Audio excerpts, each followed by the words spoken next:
Good morning, students. So, since just about 10 days left in the final NEET, so just a final push to all the important topics of botany. So, as I have decided to take this session, and this will mainly cover all the tricky topics, right? Because in last moment, you need just one revision of all the tricky topics.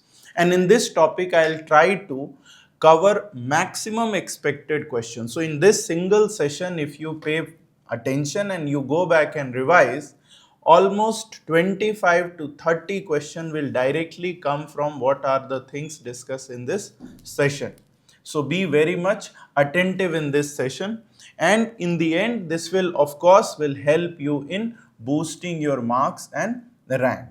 So all of you are connected, all the boys and girls here, just be ready with your NCERT, and there are some points which you will need to note it down, so also be ready with your notebook.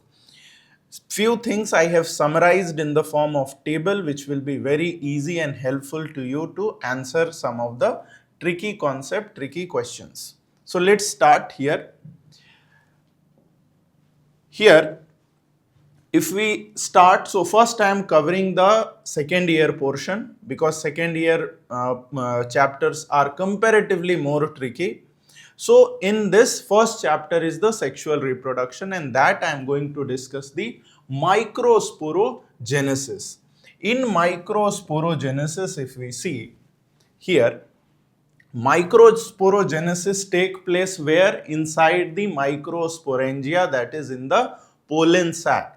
Inside the pollen sac there is a sporogenous tissue. Sporogenous tissue. This sporogenous tissue form pollen mother cell. This pollen mother cell is also called as microspore mother cell. This pollen mother cell will undergo which division? It will undergo meiosis, and this meiosis will give rise to microspore tetrad. As you can see in this diagram, this is the microspore tetrad. This is the basic thing. Now, this part is called as microsporogenesis, formation of microspore from microspore mother cell. It is called as microsporogenesis. First point, keep it in mind. Then from the microspore, formation of pollen grain, it is called as microgametogenesis. Microgametogenesis. Now here in this microgametogenesis, we will see the formation of male gamete. Now here if you see the microspore, these 4 tetrad will separate and form 4 microspore. Each of these microspore will divide. Now you see this is one mitosis, right? So this is the first mitosis. First mitosis give rise to this 2-cell stage. This one is a 2-cell stage, and then it undergo a second mitosis, and second mitosis will give rise to a 3-cell stage, and this 3-cell stage will be called as mature male. This will be called as mature male gametophyte. So now here see, basic point here to remember is what is microsporogenesis, how the first mitosis take place. Now you see, first mitosis is not a normal mitosis, it is called as the free nuclear mitosis. It is the free nuclear mitosis, in which one cell become 2 cell. Now how does this free nuclear mitosis take place? It is also called as the asymmetric mitosis.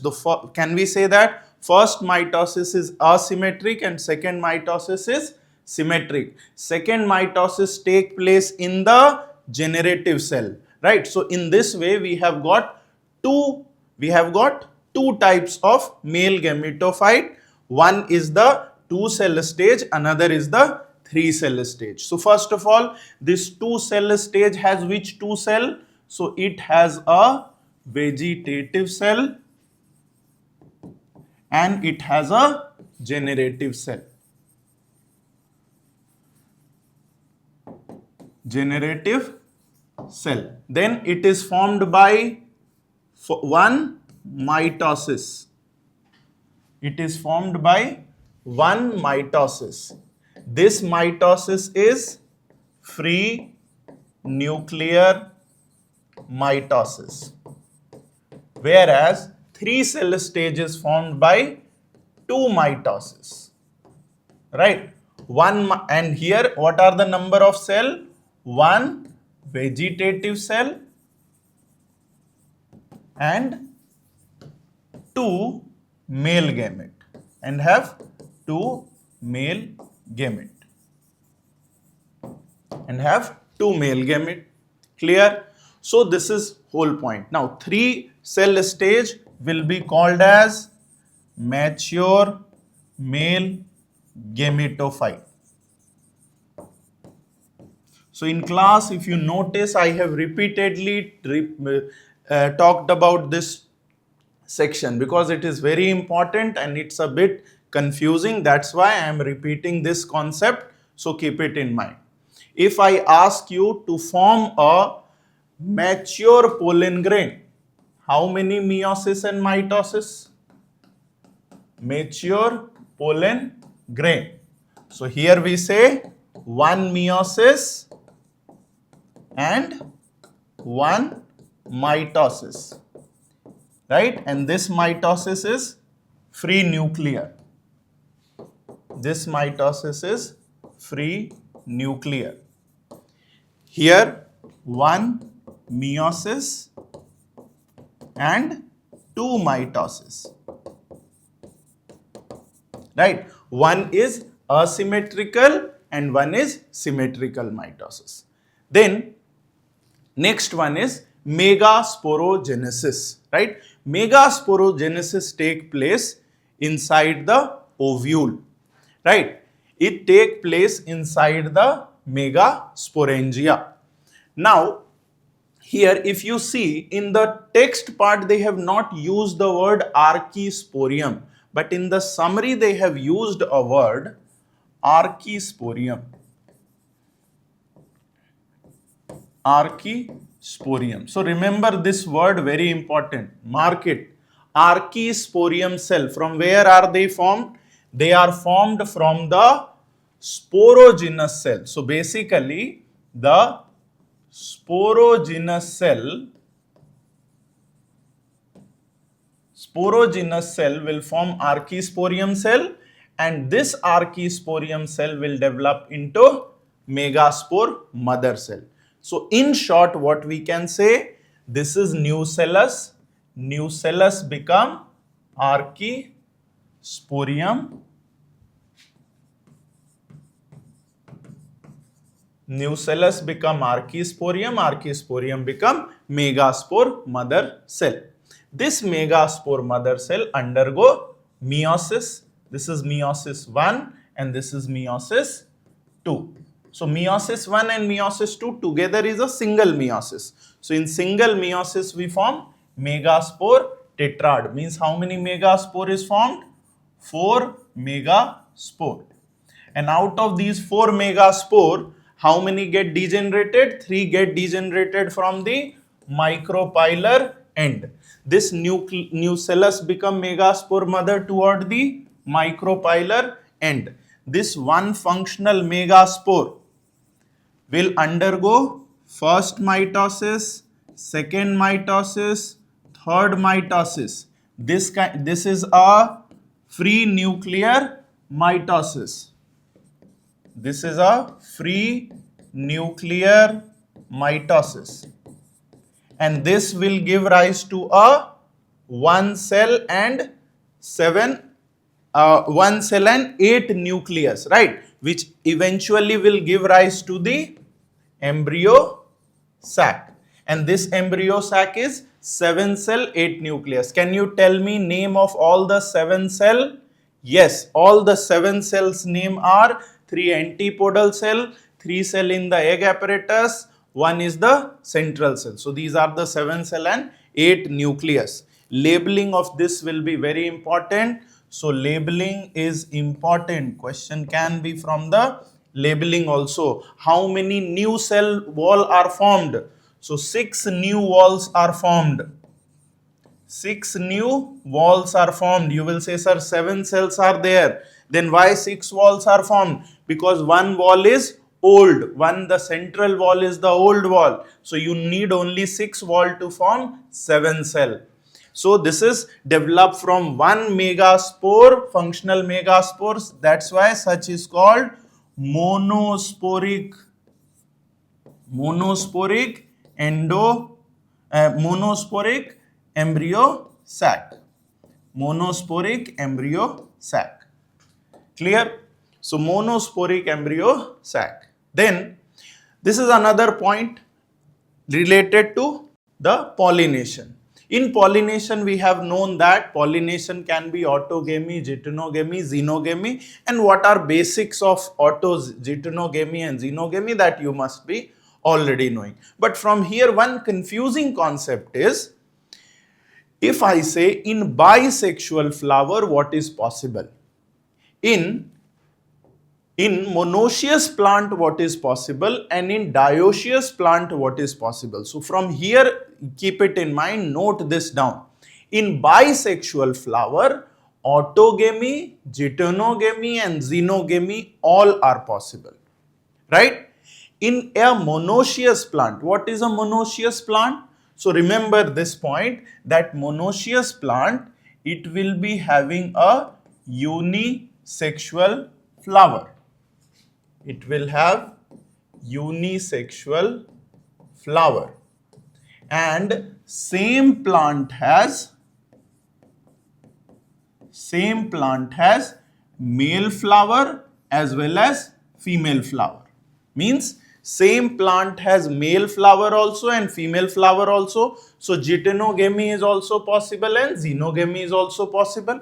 In dioecious plant, this is also a unisexual flower. This is also a unisexual flower, and here this male is different plant, means there is a separate male plant and there is a separate female plant.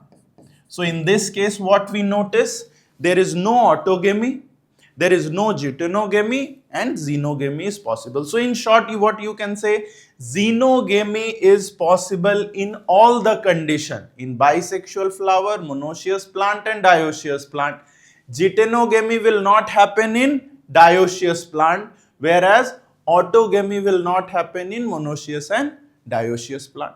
So this is a very, very important and a bit of a tricky concept. Keep it in mind. Then another very important point is how we compare outbreeding device and inbreeding device. Yeah, so this part is regarding the outbreeding and inbreeding devices. So this is also a very important point. So in outbreeding and inbreeding devices, as you can see here. So remember in NCERT they are giving 1, 2, 3 and 4 outbreeding devices. If you see, in outbreeding means which will help in cross pollination. So it will happen when the pollen release and stigma receptivity. So we can simply say that maturity of pollen grain and maturity of stigma, if both are at 2 different times, and which is called as dichogamy, although this word is not given in NCERT, right? But this part is given, that if they mature at different time, and this is called as dichogamy, right? Then anther and stigma are placed at different position. So different position is called hercogamy, right? So if they are at different position, still they will favor cross pollination. Self incompatibility means if the pollen grain is of the same gene, means of the same plant, then there will be no germination. So this is a genetic mechanism to prevent self pollination, and it will favor only the cross pollination. And lastly, unisexuality. If there is unisexual flower, then only possibility is cross pollination. So question will be asked, which of the following is a outbreeding device, or which of the following will only lead to a result in cross pollination? Keep it in mind, these are given, these two new terms are there, this also you just keep it in mind. Then coming to inbreeding device. Now separately this section is not given in NCERT like inbreeding device, but yes, if we see outbreeding, then inbreeding device will be for the self-pollination. So we can conclude what will result in self-pollination. So self-pollination, bisexuality. If a flower is bisexual, then only self-pollination is possible. But if I say bisexual flower will only do self-pollination, this is wrong. They will do self-pollination and cross-pollination. But only a bisexual flower can do self-pollination. Then homogamy. Homogamy means anther and stigma mature at the same time. Then flower remain closed. Cleistogamy. Cleistogamy is a inbreeding device. Bud pollination is a inbreeding device. And proximity of anther and stigma, if they are very close to each other, this will also lead to inbreeding device. So remember the inbreeding and outbreeding device question can be from here. Then finally comes, once pollination is done, then there will be double fertilization. So we know that 3-cell stage, the pollen grain has 2 male gametes. So each pollen grain has how many male gametes? 2 male gametes. So the first male gamete fuse with the egg, right? And this is called as syngamy. This fusion will result into zygote, and this is called as syngamy. Syngamy, right? So we can say that syngamy include 2 cell and 2 nucleus. 2 cell and 2 nucleus. This zygote will further develop into embryo. Then the second male gamete.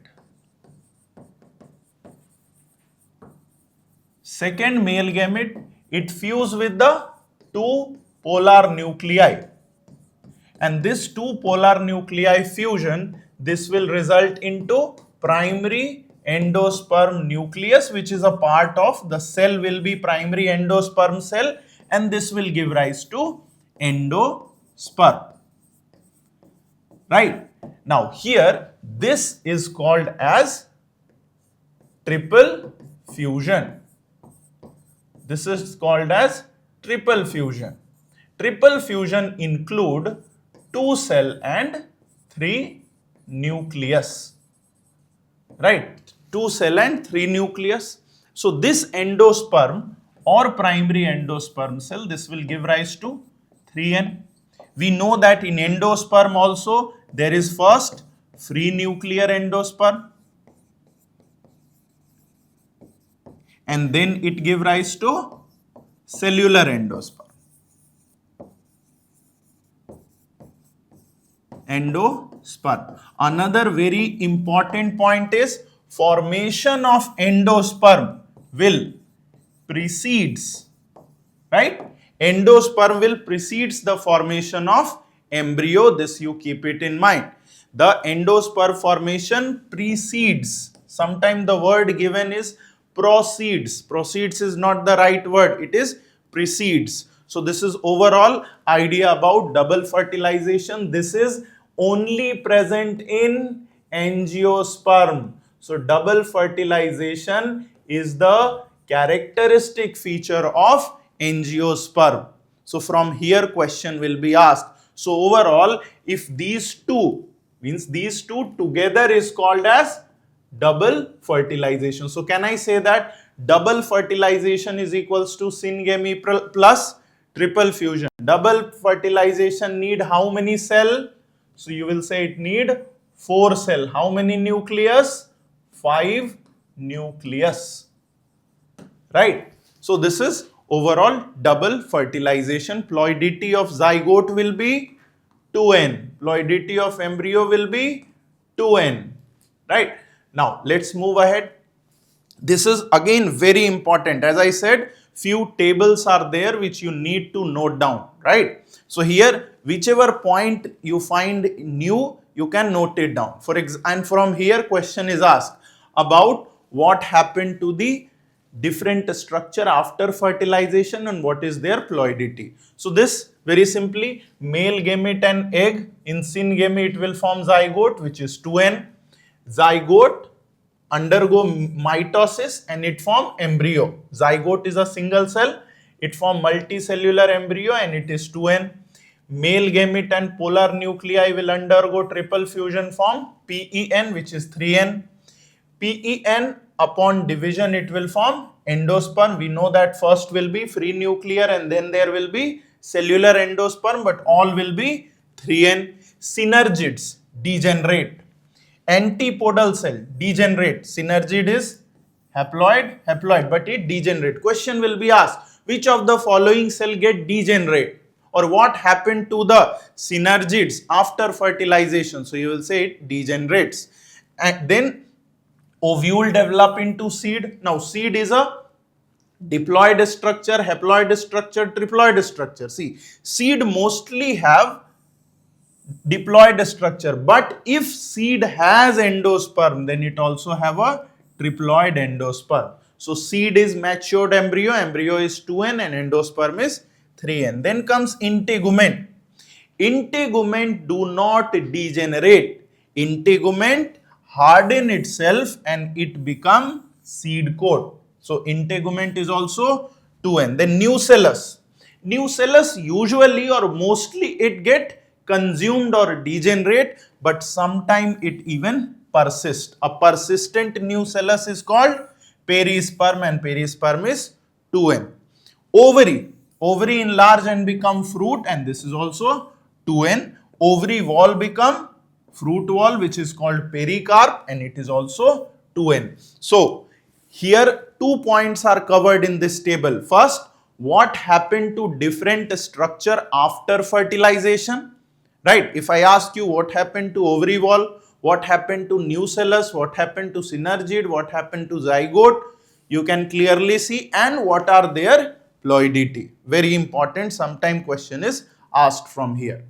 Then this is a simple ploidity based question. Like here question is asked, you all must have solved, and they say that how many of the following are haploid, how many of the following are diploid, how many of the following are triploid. So quickly if we see, all the cells of the embryo sac is haploid. So see, egg cell haploid, synergid haploid, antipodal cell haploid, polar nuclei haploid. Now these two polar nuclei fuse together and form secondary nucleus. Although this term is not given in NCERT, but if this term comes, that secondary nucleus is, so it is formed by fusion of two polar nuclei. So secondary nucleus is 2n.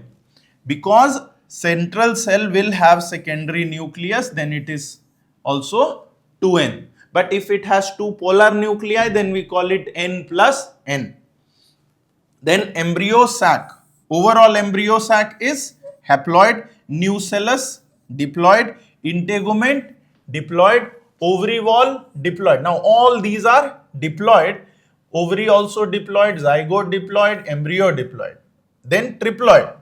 Primary endosperm cell, endosperm, right? Now here add one more point, aleurone layer. Aleurone layer. Aleurone layer is also triploid. So remember all the triploid structure. If I say PEN, triploid, PEC, primary endosperm cell, triploid. If I say endosperm, triploid, free nuclear endosperm, triploid. So wherever you see the word endosperm, it is triploid. Aileron layer is also derived from the endosperm, so it is also triploid. Seed coat is 2n, seed, as I said, embryo will be 2n, endosperm will be 3n, and seed coat will be 2n. Pericarp 2n, fruit 2n. So haploid, diploid, triploid, you keep it in mind. Very important question will be asked from here. Then coming to the last part, but it is very important part, that how you compare apomixis with the sexual reproduction. And this we are talking about angiosperm, right? So if we say in sexual reproduction there is fertilization required, but in apomixis no fertilization. In apomixis you don't need any gamete fusion. Seed formation is present or not? Yes, in both the case seed formation is present. That's why we say apomixis mimics the sexual reproduction. Variation in sexual reproduction is more because it include crossing over. Here variation is less, or you can also say absent, right? Only source of variation here is the mutation. There is no crossing over, so here mutation is less or absent. So offspring will show variation. Here offspring will be similar to parent. If it is similar to parent, so this is called maintaining the hybrid vigor. This term is important, very important. Apomixis help in maintaining the hybrid character, and this is called hybrid vigor, right? Then lastly, embryo per seed. So in sexual reproduction in angiosperm, usually one seed have one embryo, but here you see one seed can have more than one embryo, and this is called polyembryony. Example is given, citrus and mango. Citrus and mango are the example. In the beginning, one family and grass is also given example, Asteraceae and another one is grasses, right? So Asteraceae and grasses. So remember, these are the examples given in apomixis. So apomixis is an important topic. It is very good that it is a bit confusing also, but you just revise, go through it. Now we are moving to the next chapter, that is principle of inheritance. So here in the beginning they talk about the Mendel's experiment, right? Mendel's law of inheritance. So here if we see Mendel's law, so now here remember some basic points are there. How many character he studied? So he studied 7 character. How many traits he studied? So he studied 14 traits. Then how many year he studied? This 4 year. What is the name of the experiment? Hybridization experiment, right?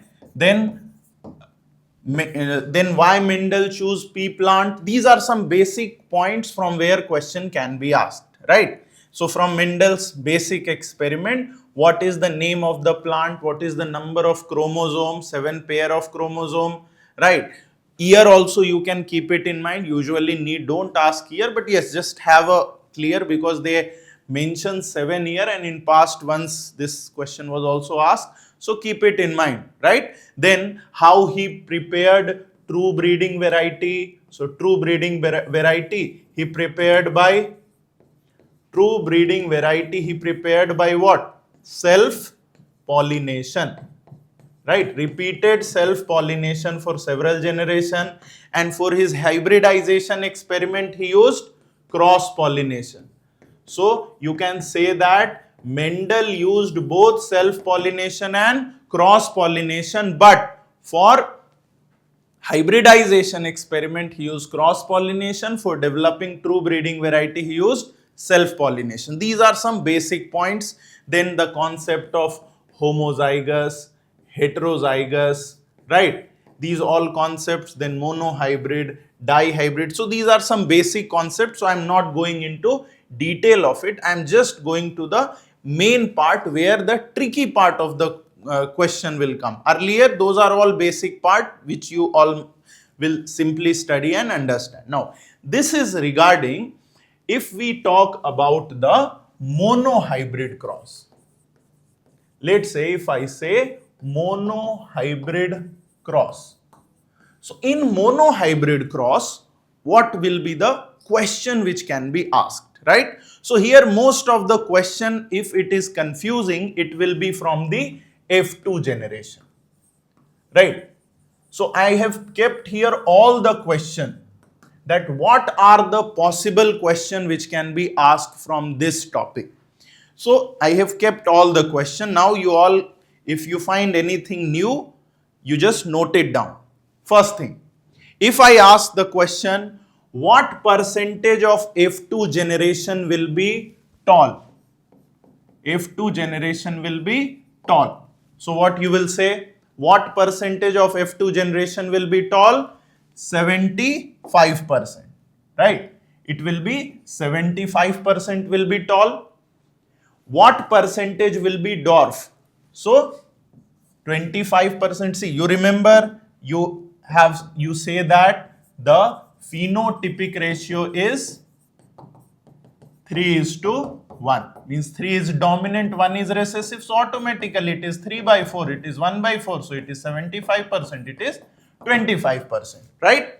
So remember all the point in case of ratio, fraction and percentage. 3. Now here it is given in percentage. If I have to write out down in the form of ratio, so I will say 3/4. This I will say 1/4. Now homozygous. Homozygous means this is homozygous. So it will be 1/2, right? It is homozygous. Then heterozygous, again 1/2. Genotypic ratio, you remember, genotypic ratio is 1:2:1. First one and second one are homozygous and in the middle is the heterozygous. So heterozygous in F2 generation is 50%. Then if I say pure tall, who is pure tall here? Pure tall is capital T, capital T. This one is pure tall, right? Then heterozygous tall, this is heterozygous tall and this one will be dwarf. So again the same thing. If I say pure tall, 25% because this one is 1/4. Pure tall 25%. Hybrid tall. Hybrid tall will be, means heterozygous it is telling, hybrid tall. Recessive phenotype. See, recessive phenotype is this. So recessive phenotype 25%. Dominant phenotype 75%. Same. Parental genotype. Now what is parental genotype? See, you remember parental was capital T crossed with small t. This is parental, right? So parental will be here, when we say parental, then it is 50%, 1/2. So it is 50%. Recombinant 50%, right? So this one and this one is parental and this one is recombinant. Then parental phenotype. Parental phenotype is 100%. Tall parental phenotype 75%. Dwarf parental phenotype 25%. So these are all basic point. See, you all remember genotypic ratio, phenotypic ratio, right? You know dominant, you know recessive. But these points are asked and this will be a little twist, right? So just note it down and just go through it once, twice, thrice, you will get it. Because question, if tricky questions are asked, they will be asked from here. Now, so we will now after this move to the dihybrid cross. In dihybrid cross, again we know that the phenotypic ratio is 9 ratio 3 ratio 3 ratio 1, right? And the genotypic ratio is, so you will say 1 ratio 2 ratio 1 9 times, right? But simply 1 by 16 will come how many times? 4 times. 2 by 16 comes how many times? Again it comes 4 times. And 4 by 16 in that ratio will come how many times? 1 times, right? This is about the genotypic ratio. Now, so one by one, let's see the questions. So, in the F2 generation of a Mendel dihybrid cross, what fraction is dominant for both? Dominant for both means this is dominant for both. 9 is dominant for both, so it is 9 by 16. Dominant seed shape only. See, if I say only dominant seed shape, for one only dominant, so 3 by 16. Dominant for seed color, 3 by 16, isn't it? Then recessive for both trait, 1 by 16. Parental phenotype. See, parental phenotype means this is parental and this is parental. So total 10 by 16 is parental phenotype. Recombinant phenotype. This is the recombinant phenotype. So 6 by 16. Parental genotype. Now see, if the genotype is capital R, capital R, capital Y, and here capital R, capital R, capital Y, small r, small r, small y, small y. These two are the parental genotype. So 2 by 16 as it is given here. And recombinant genotype. Everything other than this is recombinant. So 14 by 16. Double heterozygous genotype. See, double heterozygous is this, isn't it? So double heterozygous is this, and in class I have told also, if you are given genotype, how you can calculate the fraction. So the formula is 2 to the power n. N means here 1 and 2. So 2 to the power 2 is 4 by 16. This way also you can find out. So double heterozygous is 4 by 16. Then homozygous for both. Homozygous for both is this, 1 by 16 represent homozygous for both. So 4 by 16. One homozygous, one heterozygous. This represent one homozygous and one heterozygous. So 8 by 16. At least one dominant. See, here at least one dominant. Here also at least one dominant. Here also at least one dominant. So that's why 9 plus 3, 12. 12 plus 3, 15. So at least one dominant is 15 by 16 and both recessive is 1 by 16.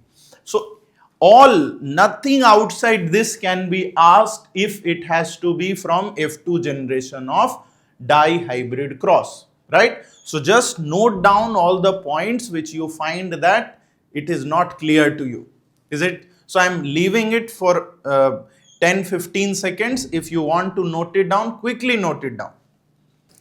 So you can see that in recent grand test, 2-3 grand test, every grand test at least 1 or 2 questions are there from this, right? If you can recall last week grand test, there was one match the following type where all such matchings were there. In just last grand test, there was one question where 8 by 16 was the answer, right? So such questions are very common. So in NEET also we can expect such type of questions. So be prepared for it. Then moving ahead. So this we have seen monohybrid, dihybrid. Now in terms of Mendel's law of inheritance, there are 3 laws: dominance, segregation, independent assortment, right? So dominance, what is law of dominance? I am not going into detail of it. That's simple. You can read and get the idea. I am here focusing on the comparison of dominance, incomplete dominance and codominance. So first of all, can we say that incomplete dominance and codominance are exception of dominance? So law of dominance is not a universal law, right? Law of segregation is universal. Law of independent assortment is also not universal. So only law of segregation is universal, although aneuploidy, polyploidy, they are exceptions of aneuploidy specifically is exception of law of segregation. So now let's see the comparison. In case of dominance, what happened? One allele mask the other, means capital T will completely mask small t. That is the character. Incomplete dominance, you remember Snapdragon, capital R, small r. Here you cannot say capital R is present, so it is red, right? So it neither fully dominate nor completely suppressed. That's why it has intermediate phenotype. But here both express equally. AB blood group, both express equally. Here the heterozygous phenotype, dominant parent type, means it matches with one of the parent.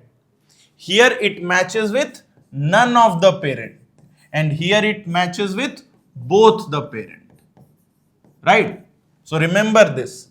Here one of the parent. Here none of the parent. Here both the parent. Here recessive allele is hidden. Here the recessive allele is partially expressed, and here recessive allele is usually completely expressed. Now, usually what we say, recessive allele do not express. In which condition recessive allele not express? In case of dominance. In case of incomplete dominance, the recessive allele will partially express. And in case of codominance, the recessive allele will completely express. So question can be asked, a recessive allele will show complete expression in case of codominance, right? In case of codominance.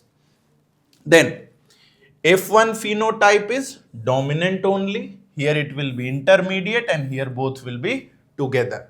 Here if you see in F2 phenotype, how many phenotype is in dominance? We get 2 phenotype. Here we get 3 phenotype. Here also we get 3 phenotype. So now this ratio is very simple, right?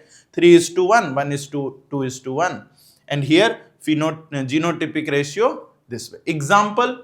So dominance, there are a lot of example. Incomplete dominance example is Snapdragon, dog flower, Antirrhinum majus. Codominance example, codominance AB blood group is given, right? Then another B gene which determine the size of the starch grain, that is also example of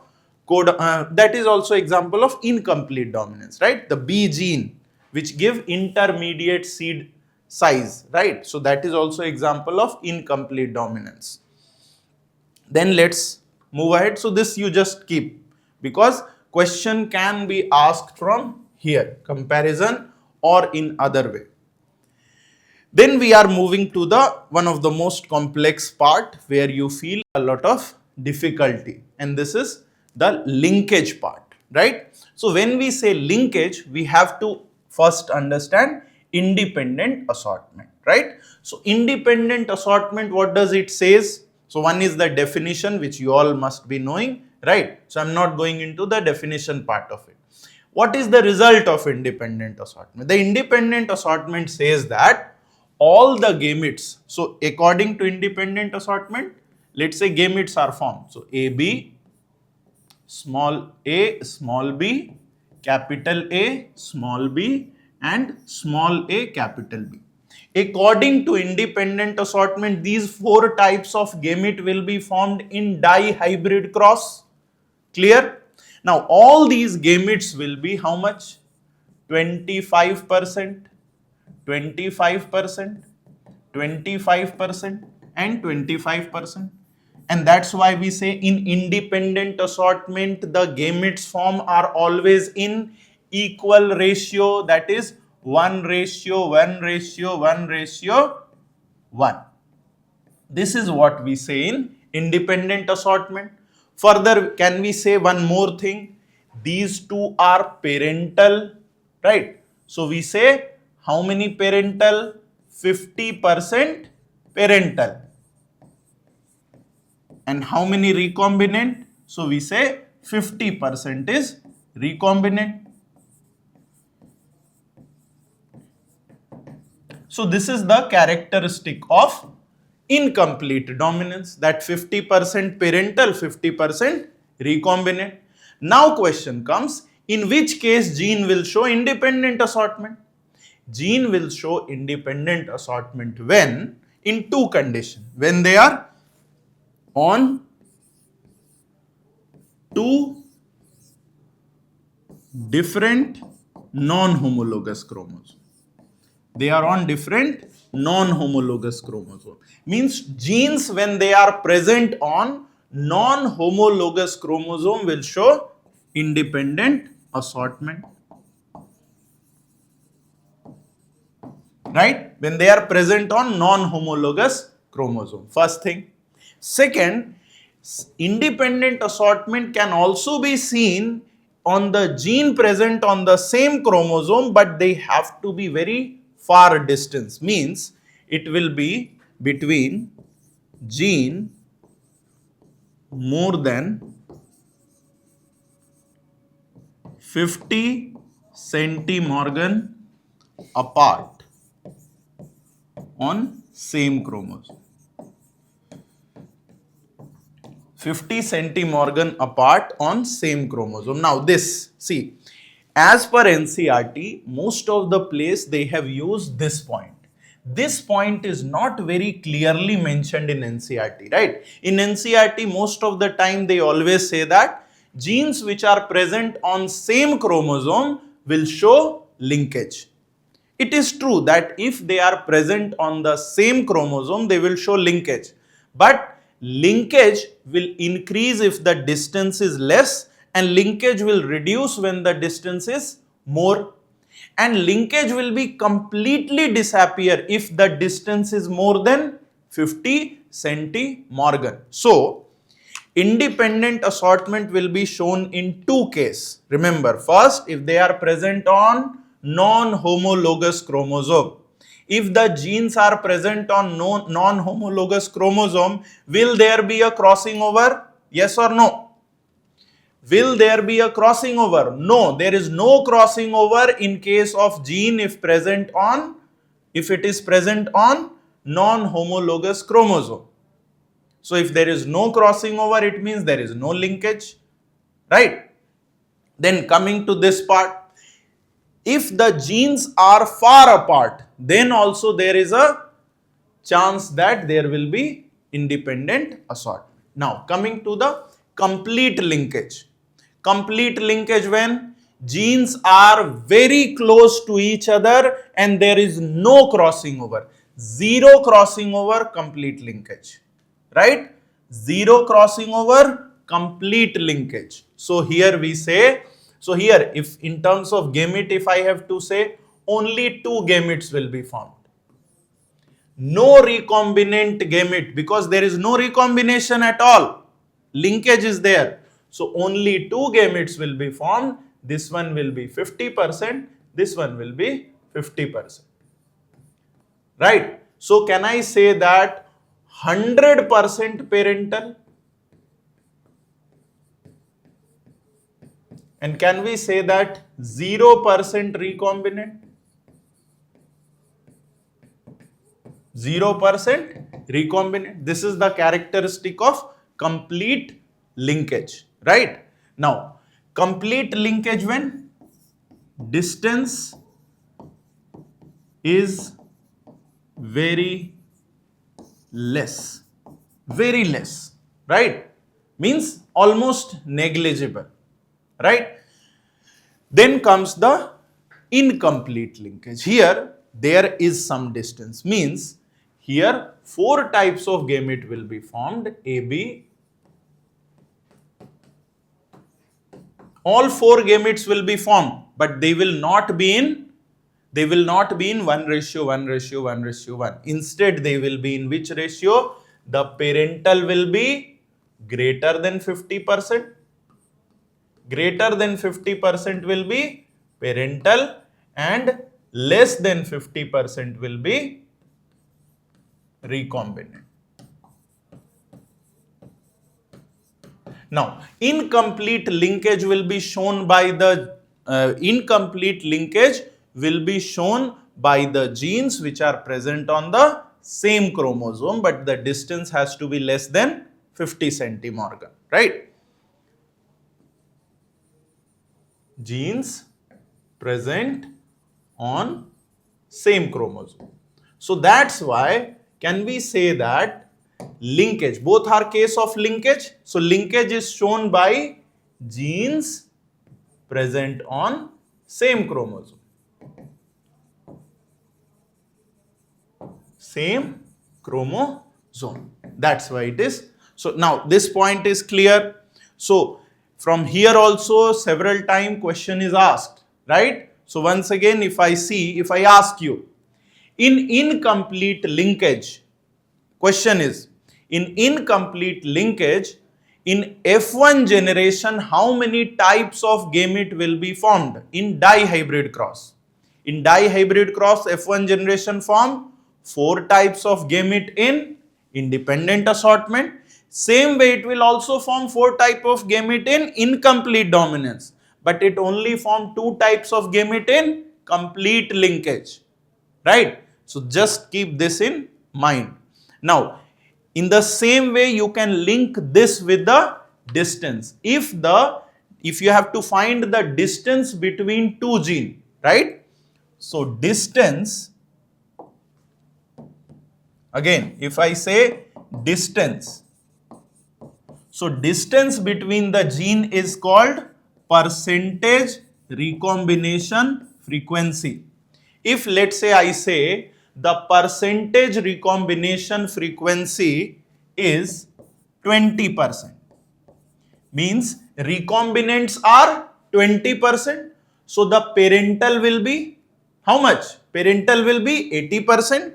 If recombinant is 20%, then parental is 80%. Now tell me, in this case which are recombinant? In this case which are recombinant? So you will say these 2 are recombinant, these 2 are recombinant. So can I say that here this one will be 10%, this one will be 10%, and this one 80%, so this one will be 40, this one will be 40%. Again one question was asked in last week grand test, right? They have asked that if the recombination frequency is 20%, what is the percentage of, exactly they have given this gamete A and small b. So just by seeing A small b, what you can say? It is this. So it is the recombination frequency they have given 20%. So this one will be 10%. 10% was the answer. Some of you have got confused there. So now you understand, whenever see, first of all, recombination frequency will always be less than how much? Less than 50%, right? It will always be less than 50%. So whichever is less than 50% means it is representing this 2. So in this way you can answer all such question related to map distance also. Distance between the gene is the recombination frequency.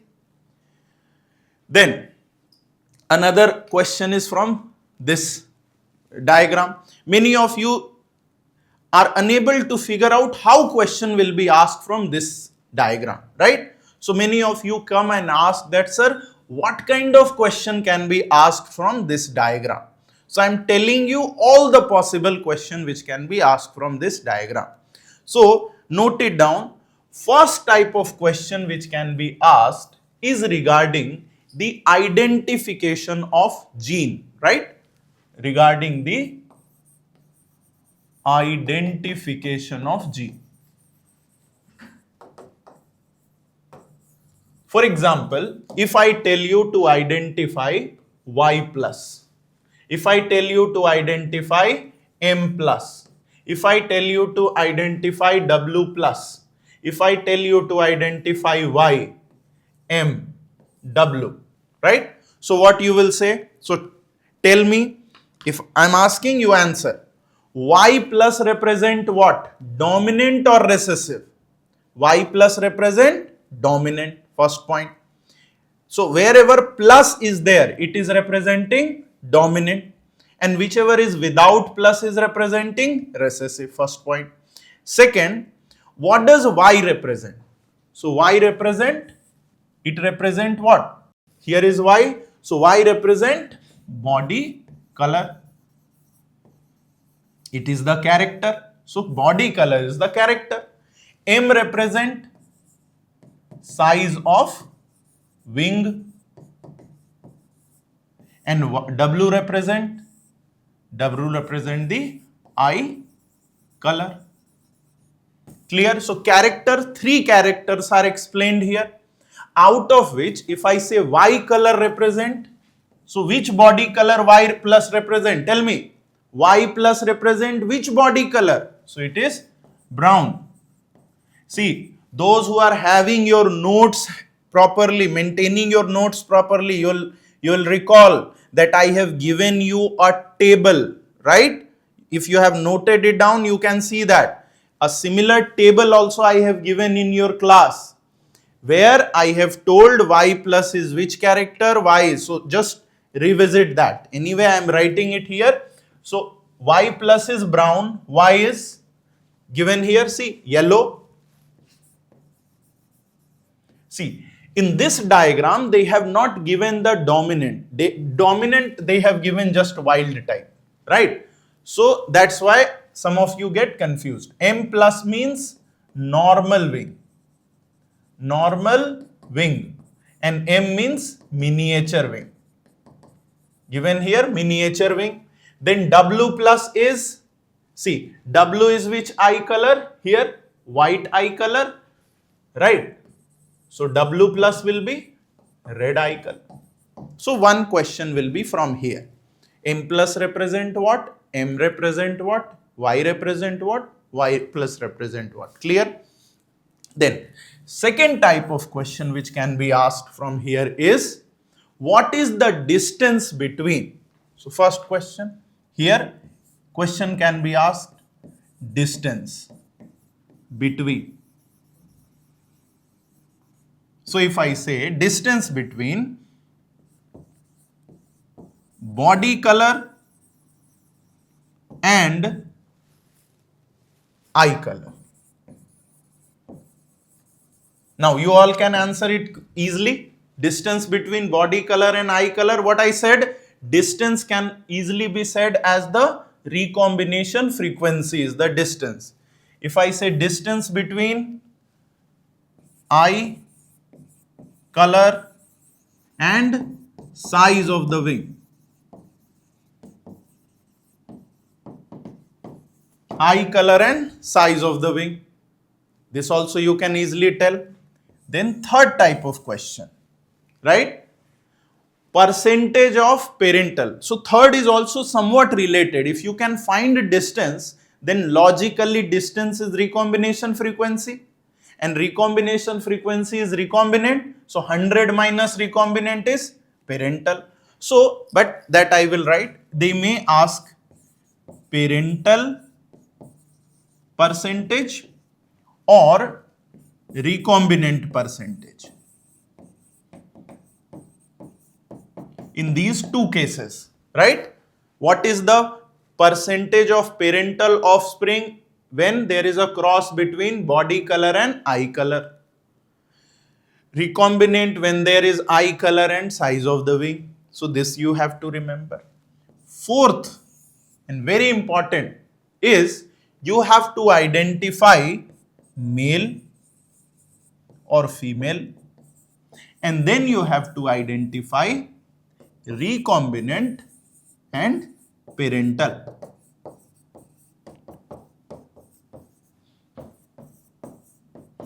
Recombinant and parental. So in this way question will be asked. So let's see one by one. So first one we have already discussed very clearly, right? Second, distance between. So if I ask you distance between body color and eye color.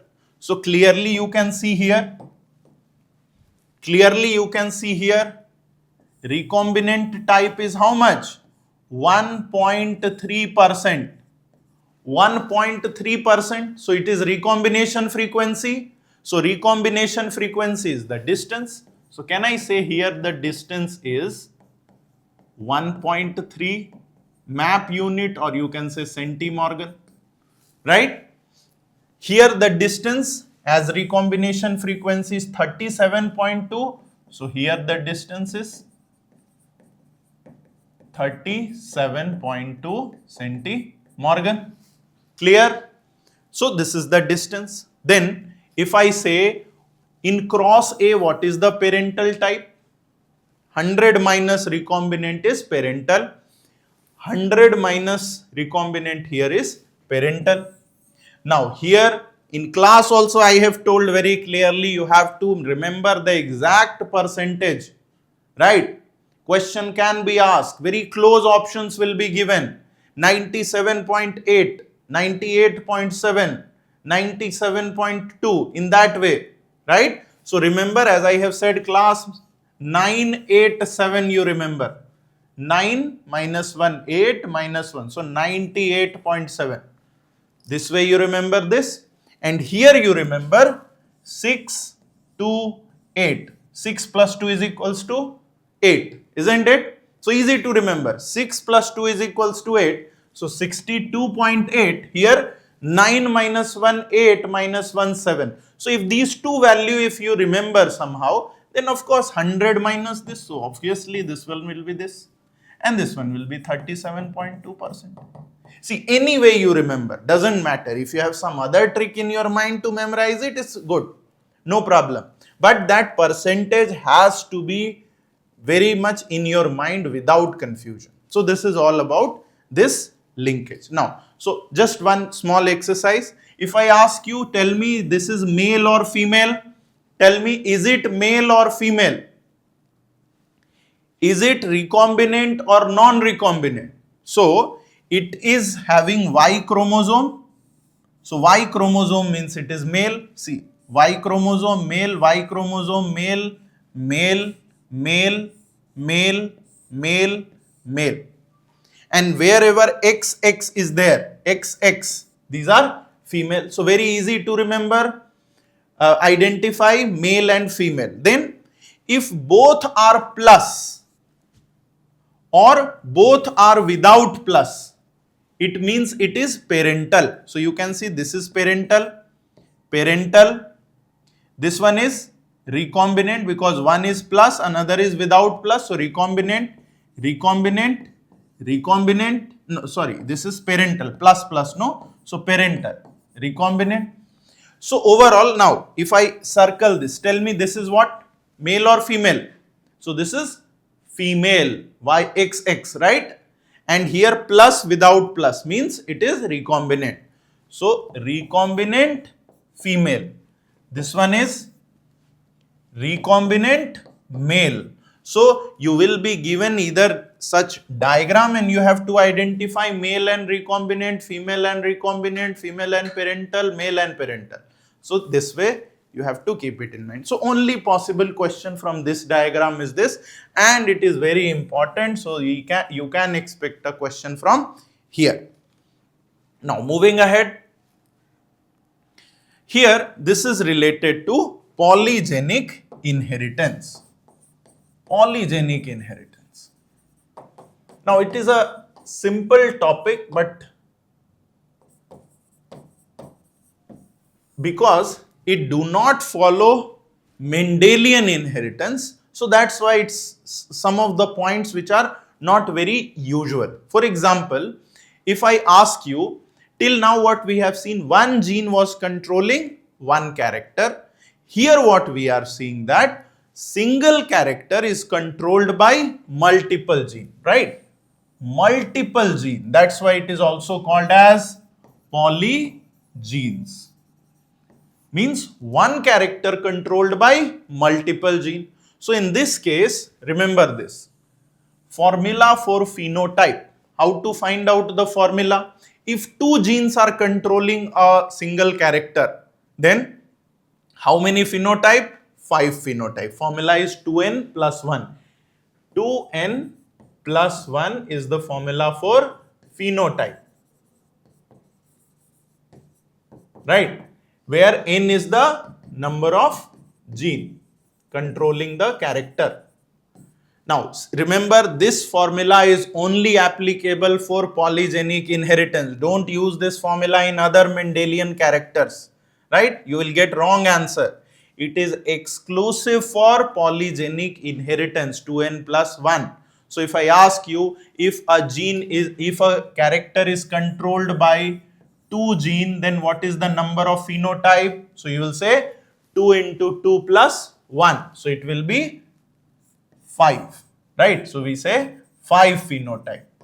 Then in NCERT example is given, human skin color. Human skin color is controlled by how many genes?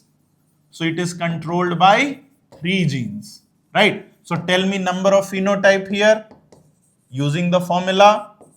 Yes, tell me. Number of phenotype is 3 into 2 plus 1. So can I say 7 phenotype? Right, simply 7 phenotype. Remember. Now this I will come to detail part of it, but first let's see what is given in NCERT, then some part which is not given in NCERT we will see. So this is also called as additive. This show additive, means the phenotypes are additive in character. Then it show continuous variation, right? And here it is also called as quantitative inheritance. Quantitative inheritance. It is affected by environment. Question will be asked, in which case the phenotype is affected by environment. You will say polygenic inheritance. Which of the following is quantitative inheritance?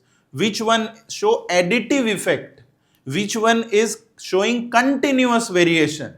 So it will be all polygenic inheritance. Now, because there are 7 phenotypes. Now here remember, if it is specifically for human skin color, right? If skin color there are 7 phenotype,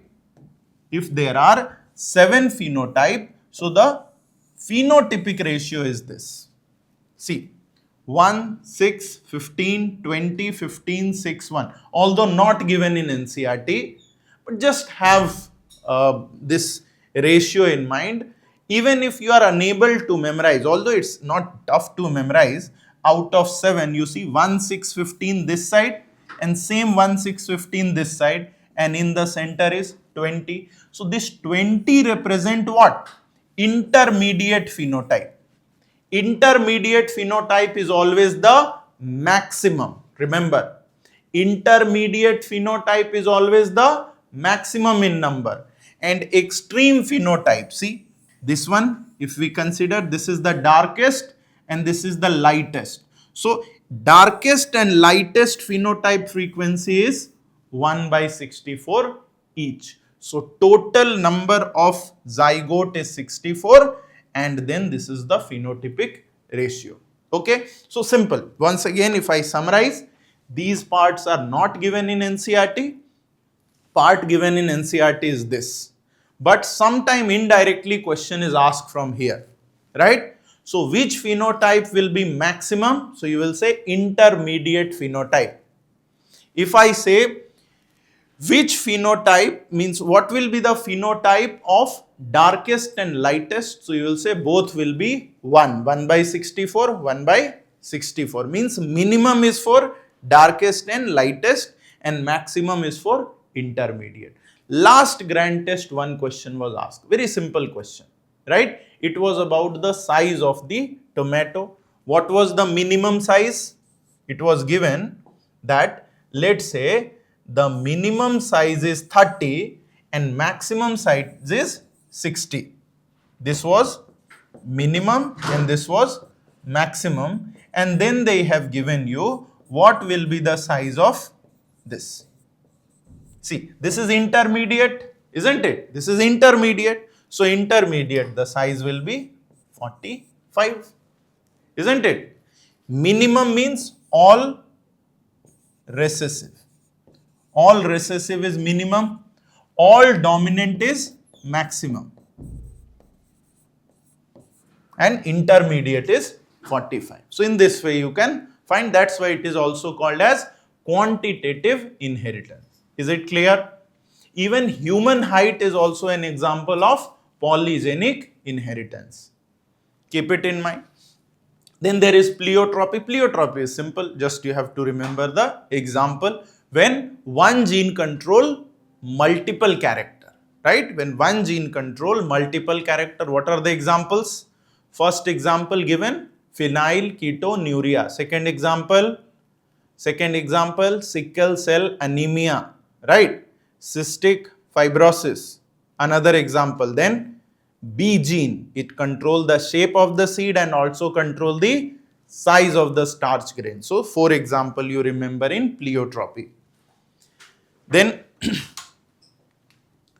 so this was all about this chapter, principle of inheritance. So, I have only covered the most important part. Rest of the things are comparatively simple.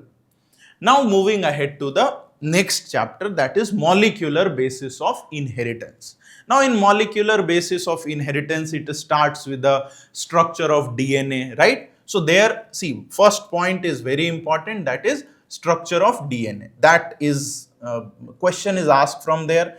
I have not included here because nothing much is there to understand, right?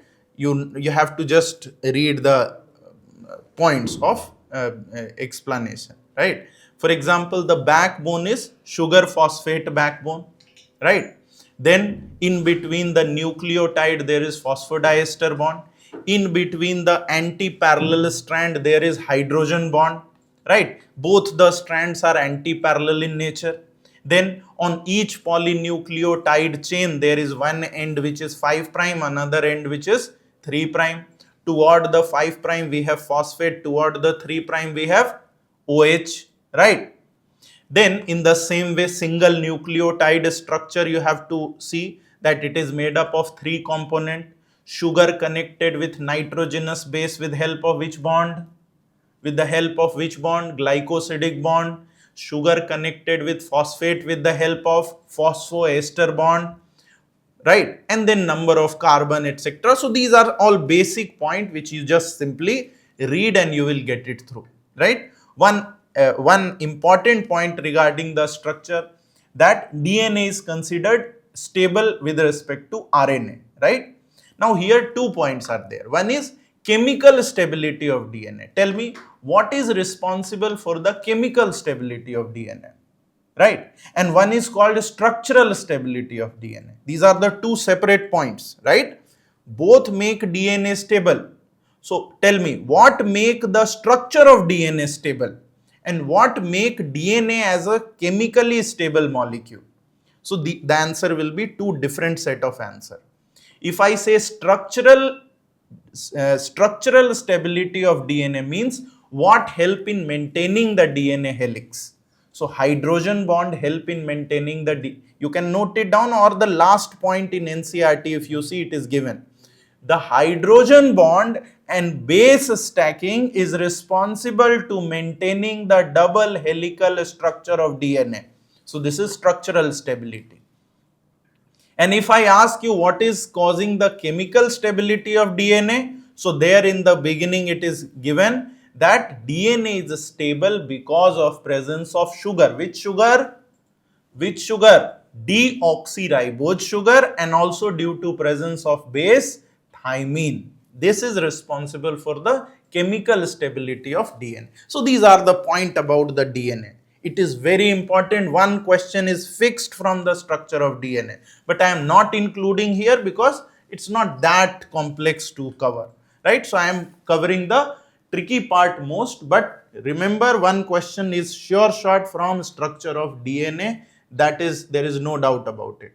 So that's why I have given you a brief which are the points you will cover. Now let's get into this experiment. Now this is also comparatively a very basic experiment, but because it includes certain experimental step, then it's sometimes it's not very clear to you. So let me explain this. See, here This is the experiment. Which experiment it is, first of all? Tell me. This is the experiment of, this is the experiment which says that DNA, it says that DNA is the genetic material, and it is the unequivocal proof that DNA is the genetic material. Who first said that DNA is the genetic material? Recently, last grand test question was there. Just last test, the question was, first of all, who said DNA is the genetic material? And many of you have done this experiment you have marked. It was not telling who unequivocally said.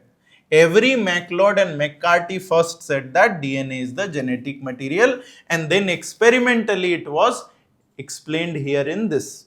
Now here what is done? Let's see. So here there are two types of candidate which is probable DNA, right? One is protein, another is the DNA, means probable genetic material. One is the protein, another is the DNA. Now, first in one section I have labeled the protein, and here I have labeled DNA. And now what I expect, whatever is the genetic material which will enter inside the E. coli.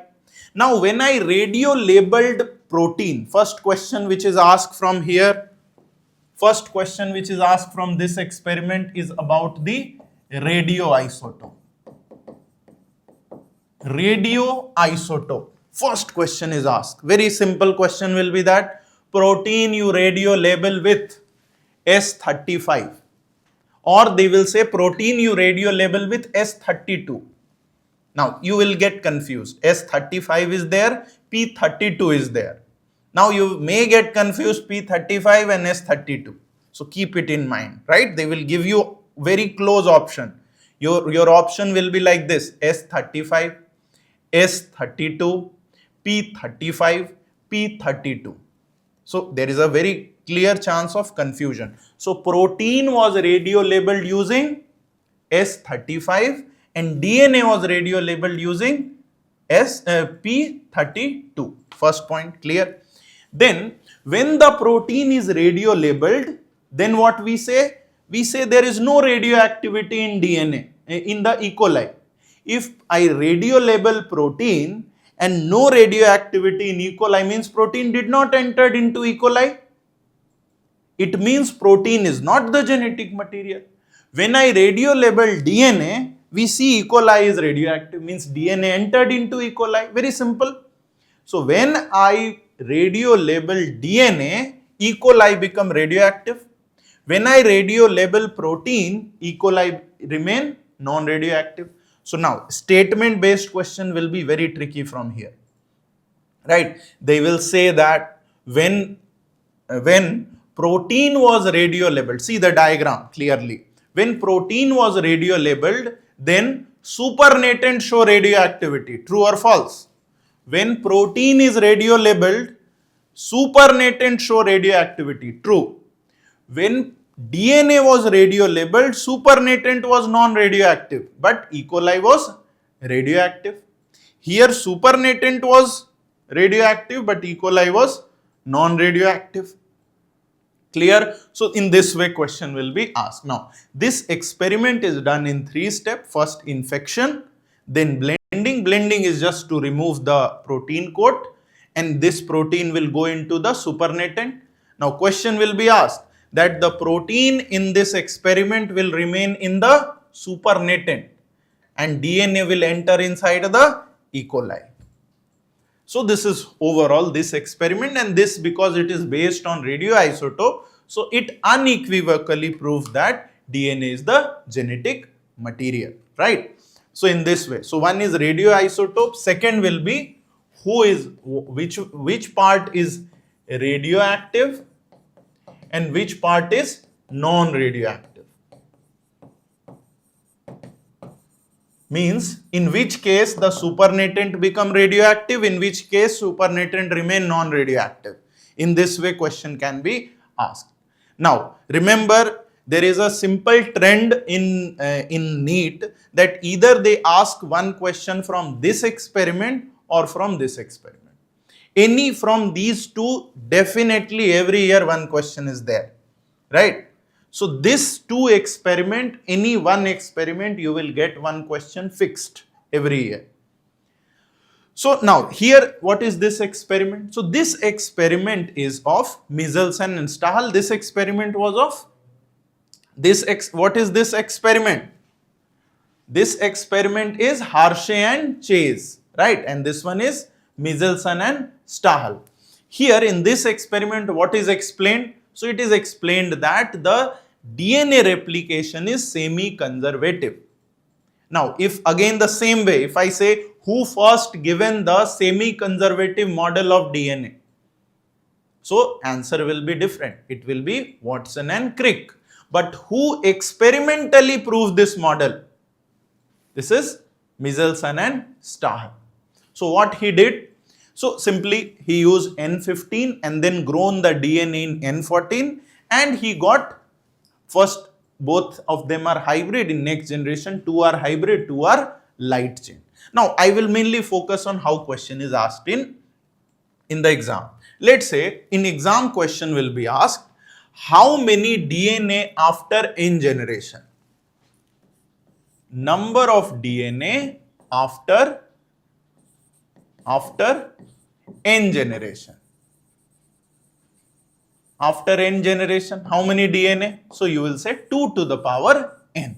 After n generation, the number of DNA is 2 to the power n. For example, here it is first generation, it is second generation. If I ask you, how many DNA after 2 generation? You can simply see 1, 2, 3, 4 means 2 to the power 2, 4.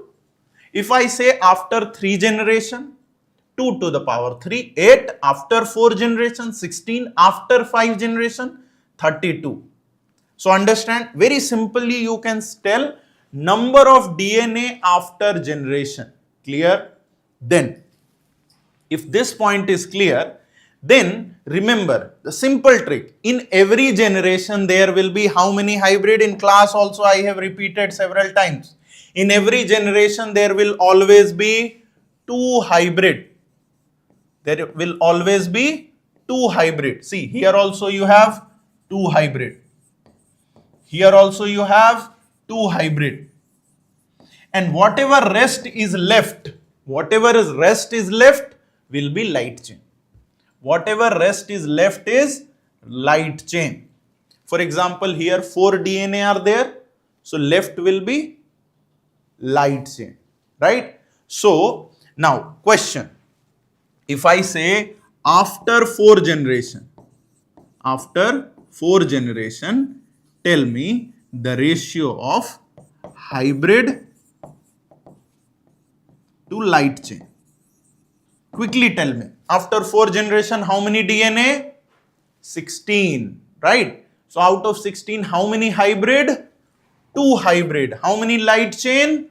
14 light chain. So ratio will be 1:7. Clear?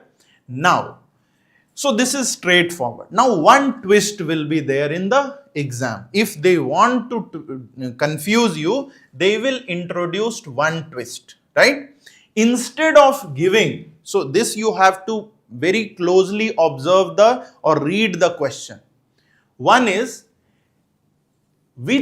you have to see what is the original DNA. Is it N14 or N15, right? And second, in which medium it is grown, N14 or N15. So here is the case where the original DNA is N15 and now it is grown in N14 media.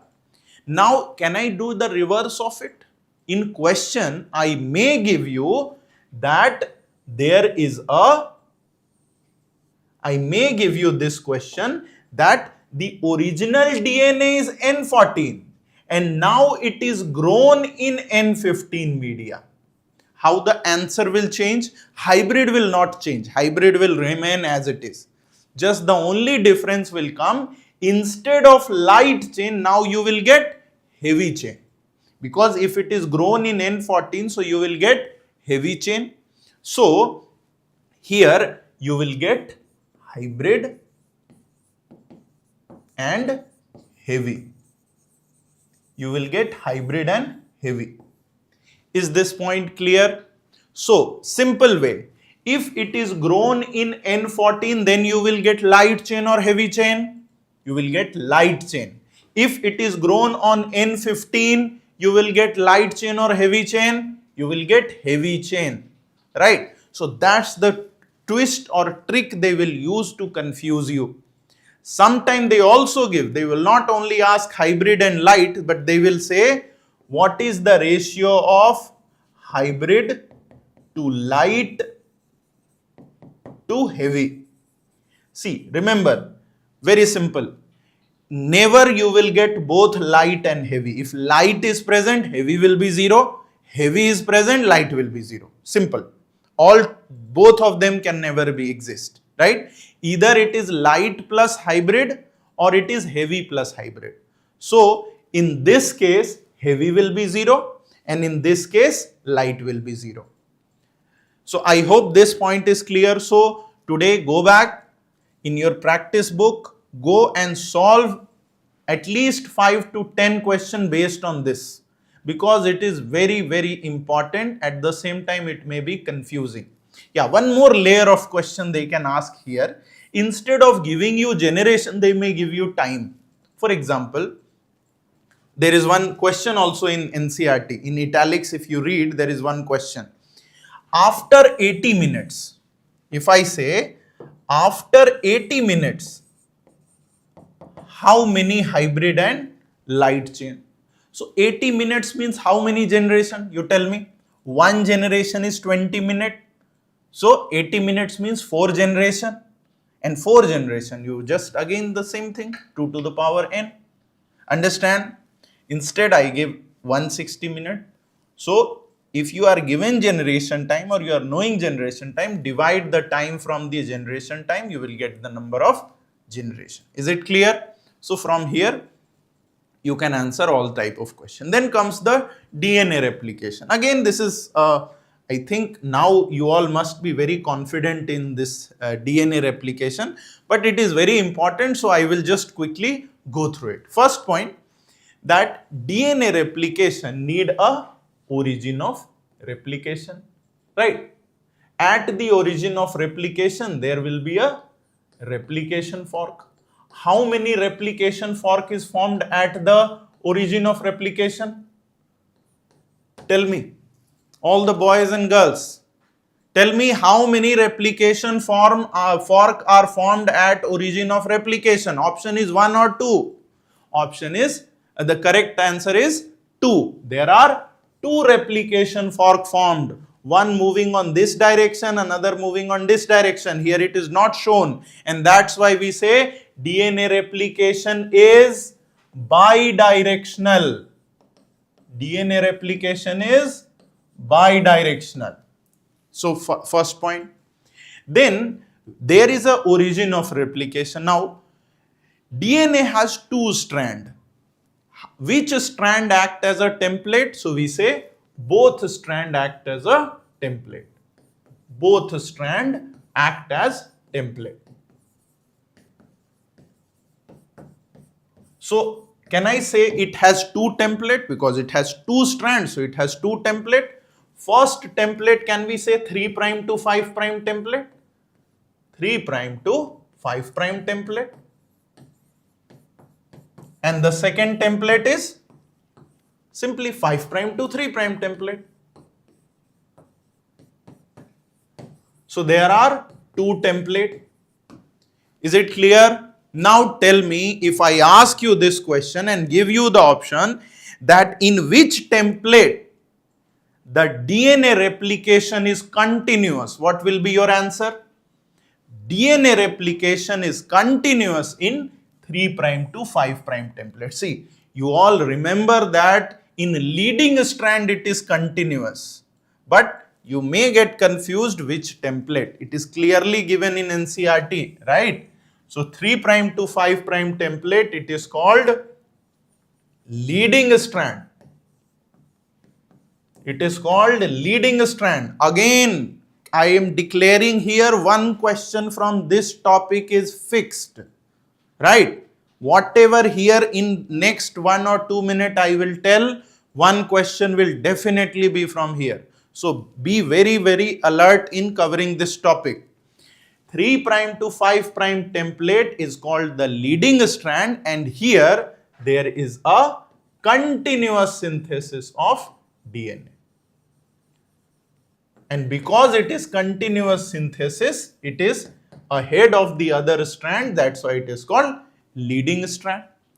Now 5' to 3', here it is discontinuous synthesis, and that is the reason why we call it lagging strand.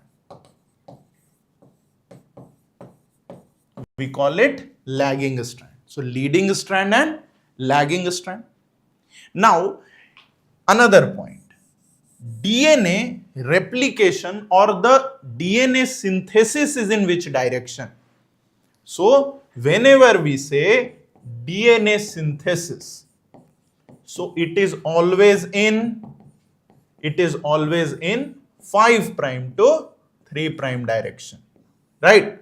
You see, DNA synthesis is in 5' to 3' direction, 5' to 3' direction, right? If I ask you in which template Okazaki fragment is formed, in which template Okazaki fragment is formed, so what you will say? In 5' to 3' template, Okazaki fragment is formed. Okazaki fragment is formed.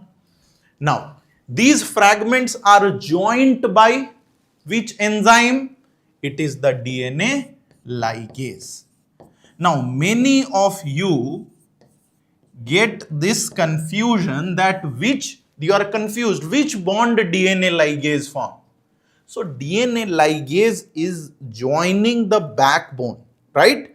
When it is joining the backbone, which bond it should form? It should form phosphodiester bond, right? DNA ligase form phosphodiester bond.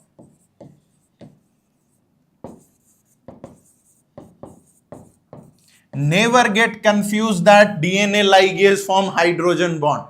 Hydrogen bond is not, formation of hydrogen bond don't require any enzyme. They are weak bond, they can form easily without help of any specialized enzyme. And then we get 2 complete DNA. So is this point clear? See, I'm not going into extra information which I might have given in class about helicase, about topoisomerase, single strand binding protein, because those are not in NCERT and these are a little advanced concepts. So these are not very relevant from NEET point of view. So that's why I'm not getting into the detail of those things. I'm mainly sticking to points from where question will be asked. So is this point clear? Now here the DNA polymerase will be present and it will be adding the nucleotide, right? So here there is a term called nucleoside triphosphate. This nucleoside triphosphate has a dual role, right? Last week, I guess in grand test this was the question, right? Nucleoside triphosphate has a dual role, right? And what are the dual role it has? It has a role in acting as a nucleotide and it will also provide the energy, right? So it acts as nucleotide as well as it acts as energy. And that's why it has the dual role. Remember this nucleoside, don't confuse it with nucleotide triphosphate. It is nucleoside triphosphate. Clear? Now let's move ahead. So DNA replication will be done, and it is done in which phase? DNA replication is done in which phase? S phase. S phase of interphase, right? Now Transcription. So for transcription, it takes place in a transcriptional unit. Transcriptional unit is made up of three components: the promoter, there is a promoter, then there is a structural gene, and there is a terminator. Promoter, structural gene, and terminator.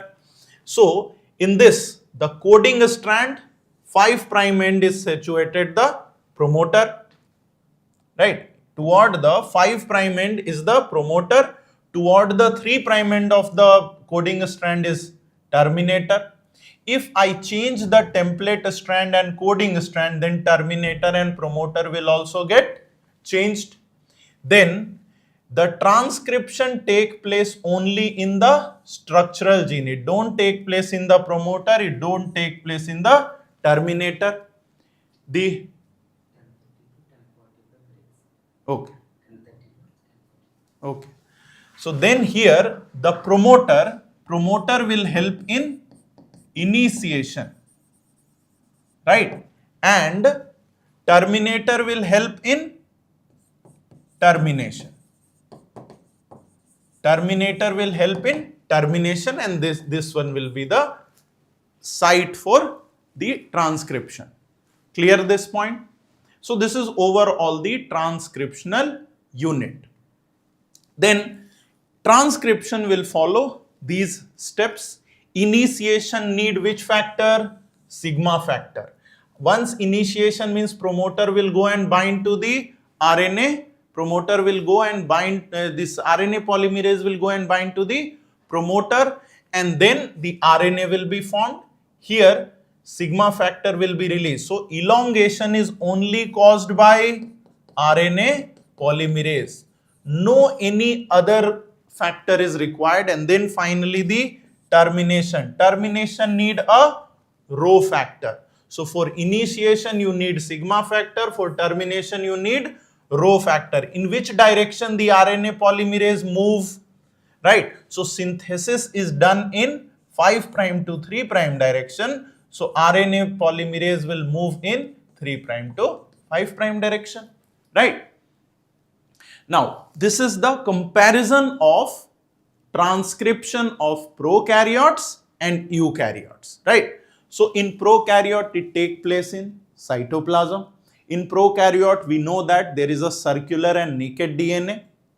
In prokaryote we know there is only one type of RNA polymerase, but here there are three types of RNA polymerase in eukaryote.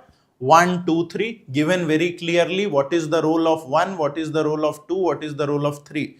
Remember, very important. So from here also one question is expected. Comparison of translation in prokaryote and eukaryote.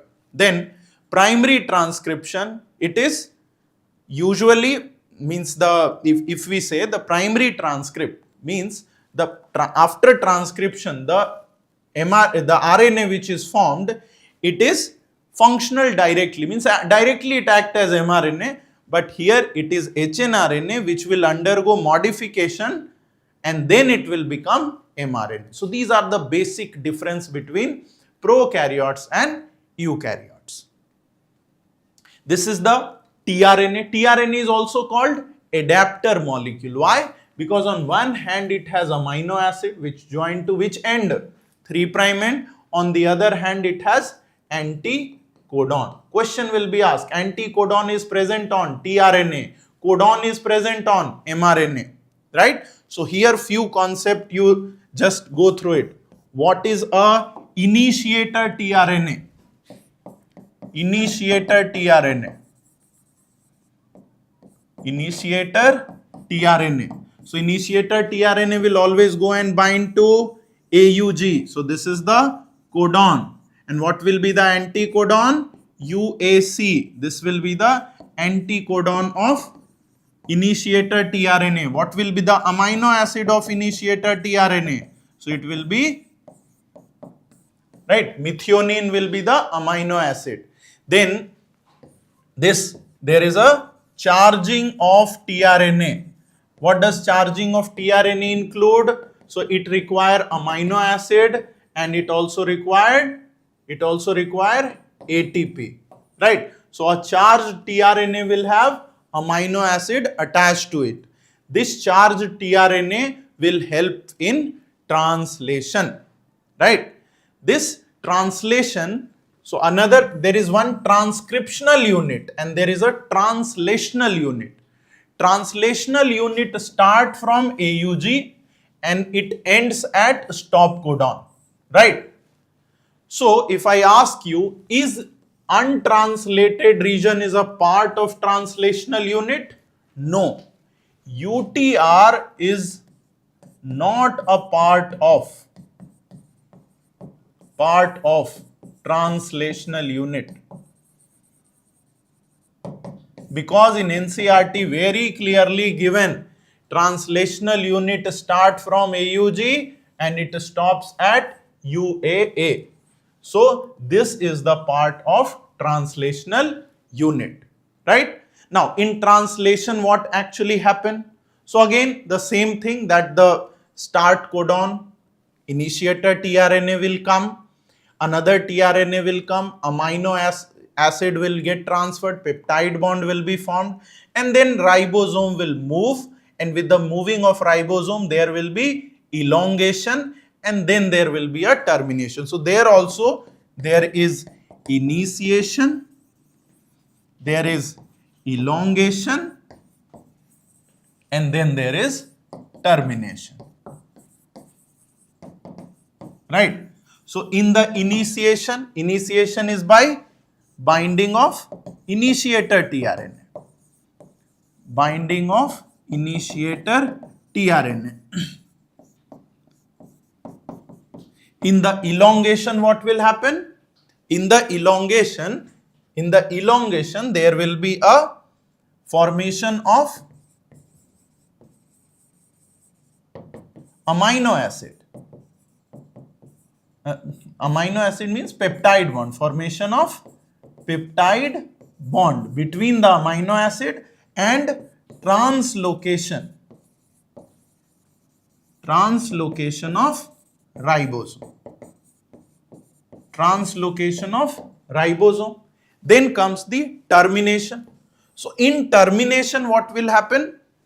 Here release factor will come into picture, because the stop codon, which is UAA, UAG and UGA, they don't have any tRNA specific to them. So release factor will go and bind to the stop codon, right? And this will terminate the translation. So this is overall the step of translation. Clear? So if question is asked, arrange them in correct order, you can easily arrange it. Now before the initiation, means initiation start when mRNA will bind to smaller subunit, right? So if I ask you, when will the translation start? So translation start when mRNA bind to the smaller subunit followed by larger subunit and then the binding of initiator tRNA. So this is overall the outline of translation. Last, lac operon.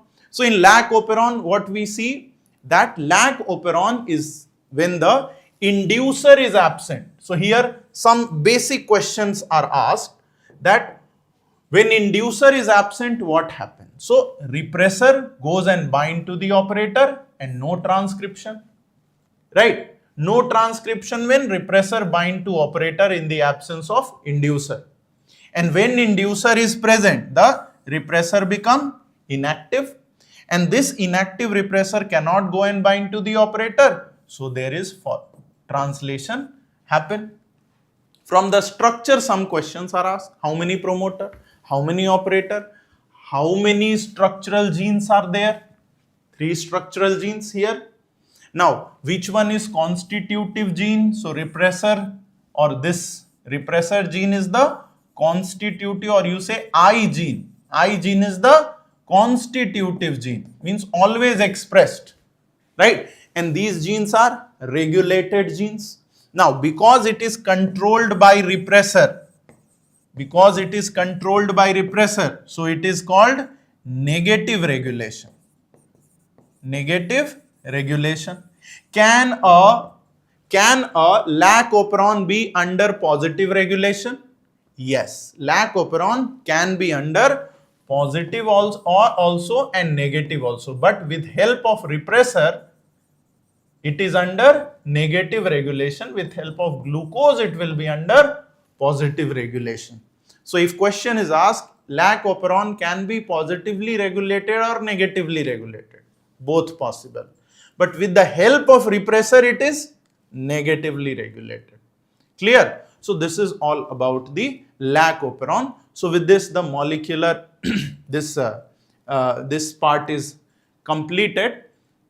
Now here this is biotechnology part. Yeah. So now we will see all the important topics of molecular basis of inheritance. Molecular basis of inheritance we have already did. So now we are getting into the biotechnology. So here the first and a very important point is this restriction endonuclease, right? Restriction endonuclease. They are a group of enzyme which belong to nuclease, right? Nuclease which is of two type, exonuclease and endonuclease.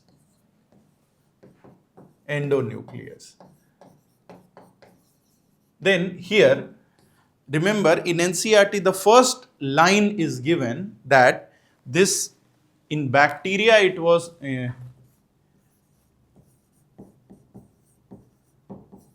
discovered, and it discovered in two ways. One, as two enzymes were discovered, methylase and restriction enzymes, right?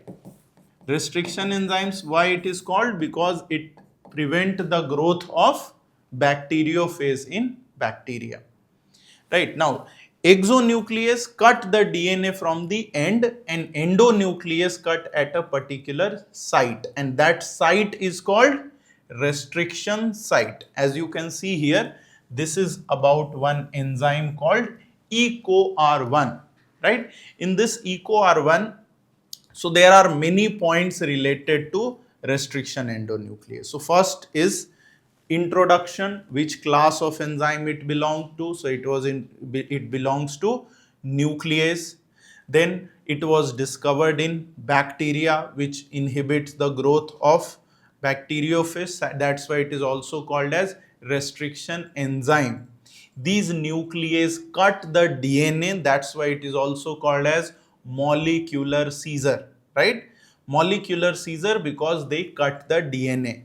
Restriction endonuclease cut at a particular site. Then second important point is about its nomenclature. How nomenclature of restriction endonuclease is done. So the first letter represents the genus, second and third letter represents the species, then fourth letter represents the strain, and then the order of its discovery, right? So in this way nomenclature of EcoR is EcoR1 or any restriction endonuclease is done. Then they only cut at a particular site which is called as restriction site, also called as recognition site. So every restriction endonuclease will have its own recognition site. For EcoR1 the recognition site is GAA-TTC, right? GAA-TTC. Now if we see here, this recognition site is how many base pair? So it is 6 base pair, right? It is 6 base pair, and it show a palindromic sequence. Very important term, palindromic sequence. So these points I am highlighting, which you will read from NCERT, right? What are palindromic sequence? Characteristic of palindromic sequence. If you read it from, let's say this is 5 prime 3 prime, this is 5 prime to 3 prime. So if you read the DNA from 5 prime to 3 prime in both the strand, it will be the same. For example, if I read here from 5 to 3, it is GAATTC. And here if I read from 5 prime to 3 prime, it will be GAATTC. That's why it is called palindromic sequence. Then another question. Which bond does restriction endonuclease cut? Does it cut hydrogen bond or does it cut phosphodiester bond? So the answer is it cut phosphodiester bond. It doesn't cut hydrogen bond. So which bond does it cut? Phosphodiester bond. Clear? When they cut the phosphodiester bond, so is the cut on both the strand or on a single strand? So you see, it cut on both the strand. This cut is made on both the strand, right? At the center or away from center. So remember this, it is away from center and both the strand and between the same base pair. Between same, not base pair, rather it will be correct to say between same base. Never say base pair, that will be wrong. Between the same base, because this is the same base, A and G, they are not base pair. Between the same base, right? They don't cut between the base pair. If they cut between base pair, means they are cutting hydrogen bond, but they don't cut hydrogen bond. So little away from the center, on both the strand and between both the base. Which bond it cut? So it cut the phosphodiester bond. Now you will say, some of you have come to ask that, sir, can we say that it cut phosphoester bond? That is also right. Actually phosphodiester bond is made up of 2 phosphoester bond. So ultimately it's the phosphoester bond which is cut, but actually that bond overall is called phosphodiester bond. So if you don't have any option of phosphodiester bond, then you can also take on phosphoester bond. That is also right. So is this point clear overall? Now when they cut away from the center, then they will produce sticky ends, and these sticky ends are complementary to each other. Now when we use a restriction enzyme to cut a DNA, I will also use the same restriction enzyme to cut the vector, or I will use different enzyme. I will use the same enzyme. So whichever I am using to cut the DNA, same I will use to cut the vector, so that same complementary sticky end is produced and it will be helpful in joining. Clear? So this is all about the restriction enzyme. Then once we cut the DNA, then we will get large number of fragments, right? So these fragments we have to separate. So it is separated with the help of gel electrophoresis, right? In gel electrophoresis, this is the positive, this side is the negative, right? So the one which is the smallest will be closest to the positive, and the one which is largest will be closest to the negative. See, here this one represent, if I say this one, what does this represent? It is representing the undigested. This one is undigested and these all are digested. Number of fragments represents, right? You can see 4 fragments and these are the different fragments. So from here how question will be asked? Which one is undigested? Which one has undigested DNA? Which one has digested DNA? Right? Which one is the smallest? Which one is the largest? Right? Here the smallest one can easily pass through the pores present in agar, that is called sieving effect. What is that? In NCERT underline sieving effect. Sieving effect is due to agarose, right? So there is agarose gel and due to that there is a effect called sieving effect. Sieving effect. Now, you cannot see the DNA directly. That's why you have to use ETBR. ETBR is ethidium bromide, right? It is ethidium bromide. Ethidium bromide. What is the unique property of this ethidium bromide? That it will give color when it is exposed to UV light. Which color it will give? It will give orange to yellow color when it is exposed to UV rays. Is it clear? So now, if I find my desired gene, then I can take it out with the help of elution. Right. So these are the keywords which you have to remember regarding the gel electrophoresis. Remember this point. From here, several time question is asked, so this becomes a little important point. Rest, I think you already know: anode, cathode, smaller which side, larger will be at which side, right? This gel is made up of what? All these are clear. Now, coming to the cloning vector, very important part of this chapter. In fact, the most important part of this chapter, and 1 to 2 question is directly asked from this topic, right? From the cloning vector, right? So in this cloning vector, the first thing is what? Origin of replication, right? We use vector because vector has origin of replication, and this origin of replication, what it helps? So it helps in initiating replication. Origin of replication, it will help in initiating replication, and here it will also support high copy number. It should also support high copy number. So now if I ask you this question, if I have to select a plasmid, I should select a plasmid with ORI number, with ORI supporting high copy number or low copy number. So I will always select origin of replication which support high copy number. Clear? Then next point is the cloning site.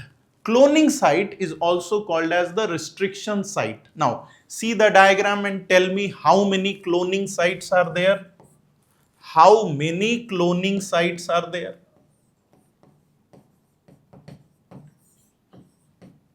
So there are total 8 cloning sites, right? These are also called as restriction sites. Clear? Out of these 8, how many are present? See, remember, some of you get confused with between, can I say this BAM H1 is a gene? Is BAM H1 a gene? No, BAM H1 is not a gene. SAL1 is not a gene. HIND3, CLA, they are not a gene. They are a site. Site where restriction enzyme will come and cut. And what is restriction enzyme? It is a protein enzyme. So enzyme will cut and cut at a particular site. ECO R1, BAM H1, SAL1, they are not gene. They are just a small site where a cut will be made. What is a gene? Gene is tetracycline resistant gene, ampicillin resistant gene. So these are the gene. Now if I ask you how many restriction sites are present in tetracycline resistant gene, so you will say 2. How many restriction site is present in ampicillin resistant gene? 2. Now you know that this tetracycline and ampicillin are antibiotic resistant gene which will act as a selectable marker. So then the third things come is selectable marker. So what does this selectable marker do? So selectable marker will help us to select what? It will help us to select recombinant, or it will help us to select transformant, right? So mostly what we will use a restriction site which is present in the selectable marker. We will use a restriction site which is present in a selectable marker, right? So will I prefer here to use EcoR1, CLA1 or HIND3? Why I will not use it? Because it is not present in the selectable marker. So if I insert my gene here, I will not be able to select the recombinant. Clear? Now, coming to this point, there is another very important point. So yes, one more thing here, ROP. What does ROP represent? ROP represent that this represents the replication of plasmid. So ROP is very important in replication. Means if this site is disturbed, then replication will be disturbed, right? So that's why we will also not use PVU2, because if it get inserted here, replication will stop. Now coming to this selectable marker thing, usually two types of question is asked. So we have already seen origin of replication, then we have seen cloning site, and then selectable marker. Here question is asked that how will you select recombinant, and second is how you will select the recombinant and how you will select the transformant. How you will select transformant. So several times I have told you all in doubts also, in class also, if I insert, all of you tell me from wherever you are, just tell me the answer. If I am inserting the gene in tetracycline resistant gene, I am inserting the gene in tetracycline resistant gene, then I will choose recombinant using tetracycline, and I will choose transformant using ampicillin. But if I insert in ampicillin, I will choose recombinant using ampicillin and transformant using tetracycline. Is it clear? So recombinant we will choose where we insert the gene, and transformant we will choose where we don't insert the gene.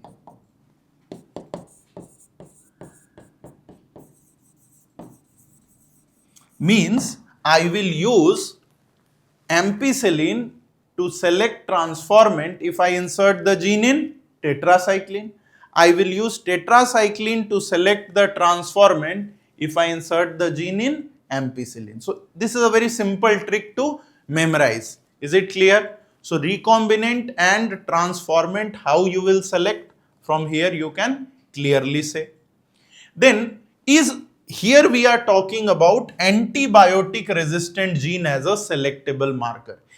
That is the only selectable marker? No. There can be some other, for example, LAC-Z gene. This is also a selectable, this can also act as a selectable marker. It produces an enzyme called beta galactosidase, right? This beta galactosidase can react with chromogenic substrate, and it can give which color? It can give blue color, right? Is it clear or not? So that's why we say a non-recombinant colony is which color? Blue color. A non-recombinant colony is blue in color because LAC-Z is intact and beta galactosidase is formed. What if I insert a gene into LAC-Z? When I insert a gene, then there will be a insertional inactivation. When there is insertional inactivation, then there will be no beta galactosidase. If there is no beta galactosidase, then there will be no blue color. Then here we will get white. colony, right? So that's why whenever there is a recombinant colony, it will appear white. Why? Because the lac Z gene is disrupted. Insertional inactivation happened there, and due to which there is no beta galactosidase formed. So this is also called as blue white screening, right? NEET 2025, right? 2 questions were asked just from this small topic, right? So it shows that this topic is important, so just go through it, right? Last year 2 questions was asked. Then coming to PCR.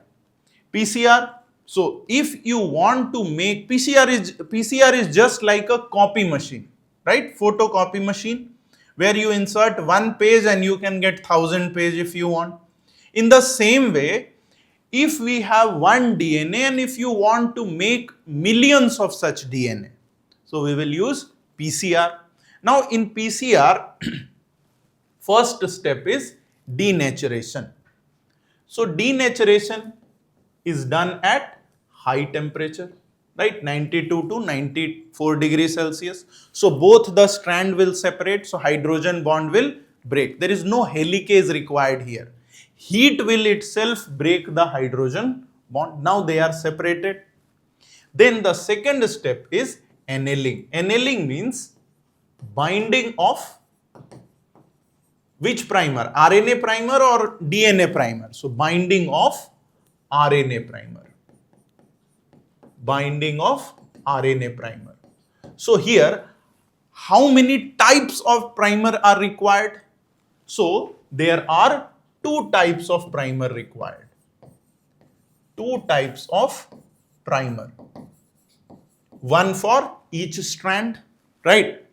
The primer will bind at which end? It will bind at 3' end, right? It will bind at 3' end. So the binding of primer is called annealing. Annealing will be done at which temperature? Approximately 52 to 54 degrees Celsius, right? Or near 50 degrees Celsius. So for annealing, you need to lower the temperature. So annealing, and then annealing require RNA primer or DNA primer? Okay, so here I have written RNA primer. No, it's not RNA primer. It will be a DNA primer. Mark it. DNA primer. It will be a DNA primer, not RNA primer. RNA primer is used in the replication. When we do DNA replication inside the cell, then we use RNA primer. Here it is the DNA primer. And how many types of primer are required? 2 types of primers are required.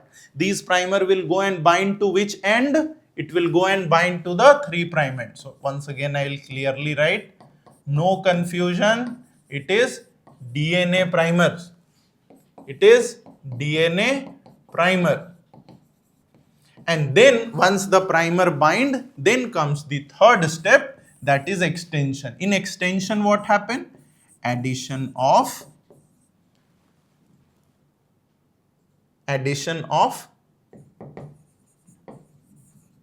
nucleotides, right? Addition of nucleotides using tag polymerase. And in this way, the extension will happen. Now, so denaturation, annealing and extension together form one cycle. And many such cycle will be there and they follow the rule 2 to the power n. And in this way, just in 30 cycle, you can get billions of copies of DNA. So this is how polymerase chain reaction PCR is done. Now, here any ligase is used or what?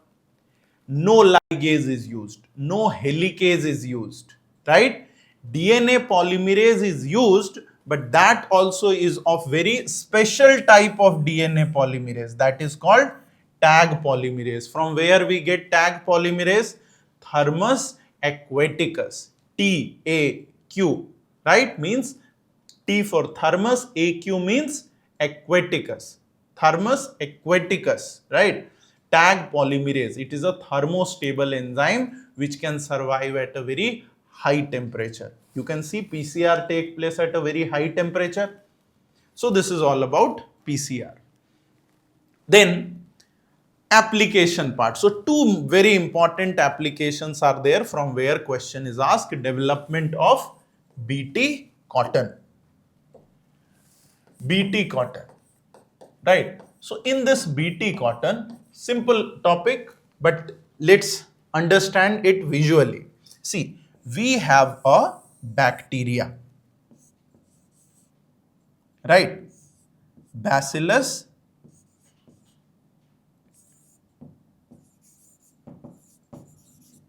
right? So you can simply call it BT bacteria, right? So this is a bacteria, right? Now this bacteria has which gene? So it has the BT gene, and this BT gene will produce the toxin, right? This BT gene will produce the toxin. Now my aim is to produce the same toxin in which plant? In the cotton plant, right? In cotton plant, I want that this toxin is produced and this toxin kills the insect. Kills the insect. This is my aim. So this how I will do? This I will do by an intermediate bacteria which is called Agrobacterium tumefaciens. Why I am using this? Because this has a special type of plasmid called Ti plasmid, and that is the reason why it is called as the natural genetic engineer. So what I will do? I will transfer the BT gene from BT bacteria to Agrobacterium tumefaciens, and Agrobacterium tumefaciens will transfer the BT gene into the cotton plant. Is this clear? And due to this BT gene, it will produce the toxin, and this toxin will kill the insect. Is this point clear? So why I have clearly mentioned this, because if sometime question will try to confuse you, right? They will say that the BT gene is isolated from Agrobacterium tumefaciens, or or some statement will say the BT gene taken from Bacillus thuringiensis is directly transferred into the cotton plant. No, it is not directly transferred to the cotton plant. It is transferred to Agrobacterium and then it is transferred to cotton plant. Understand the whole flow chart. Gene transferred from BT bacteria to Agrobacterium and then it goes to cotton plant, and there the toxin is produced. This part is clear. Now let's go to the main part. Now what is this toxin? So first of all, this toxin is present in the form of, inactive toxin which is called as protoxin, right? That's why bacteria itself is not harmed. Otherwise this toxin will kill the bacteria, but it is present in toxin form. That's why in the protoxin form, that's why is inactive. Now it is a crystal protein, that's why it is also called as cryprotein. The protein is called cryprotein. So the toxin is basically what? Cryprotein. Is it clear? Now when this toxin, protoxin, enter into the gut of insect, inside the gut they have alkaline pH. So there this protoxin get activated, and when they get activated they bind onto the midgut. See, this BT gene, it will form protoxin. When it is consumed by the insect, the protoxin will become toxin due to alkaline pH, and then it will form pores into the epithelium, and this will cause the insect to die. Now I am telling Bt gene. So what are the Bt genes? They are called the cry genes because they form which protein? Cry protein. So that's why they are called cry gene. How many cry genes are there? So 3 cry genes are there: cry1AC, cry2AB and 1AB.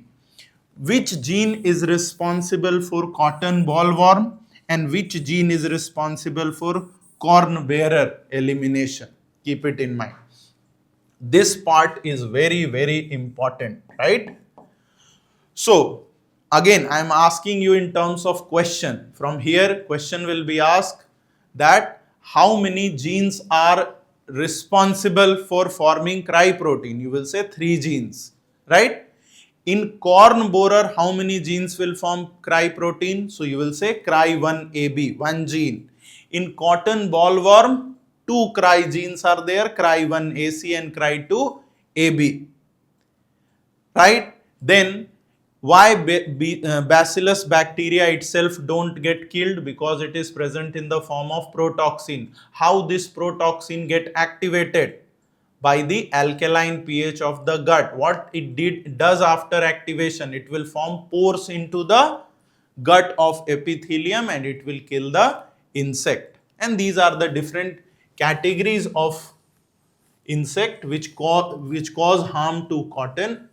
That is Lepidopterans, Coleopterans and Dipterans. Remember the example. Then the RNA interference. So this many of you ask the doubt, still ask the doubt that sir, what is RNA interference? So here RNA interference, if I say, it is basically targeting the mRNA. It is targeting the mRNA and inhibiting the process of translation, due to which no protein will be formed. And if no protein is formed, then the pathogen is killed. Right?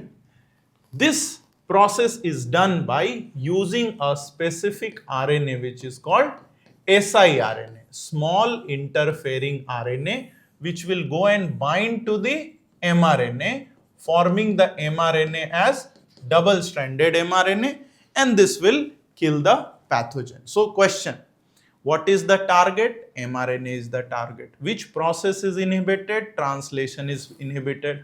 What is not formed? No protein is formed. Is it post-transcriptional or post-translational? So it is post-transcriptional and it is also called gene silencing. It is called as gene silencing. Is it clear? It is called gene silencing. Now how we do it? So we design a DNA, right? We design a DNA. This DNA is inserted again into agrobacterium. This agrobacterium will insert the DNA into the plant, right? Inside the plant, this DNA will form double-stranded RNA.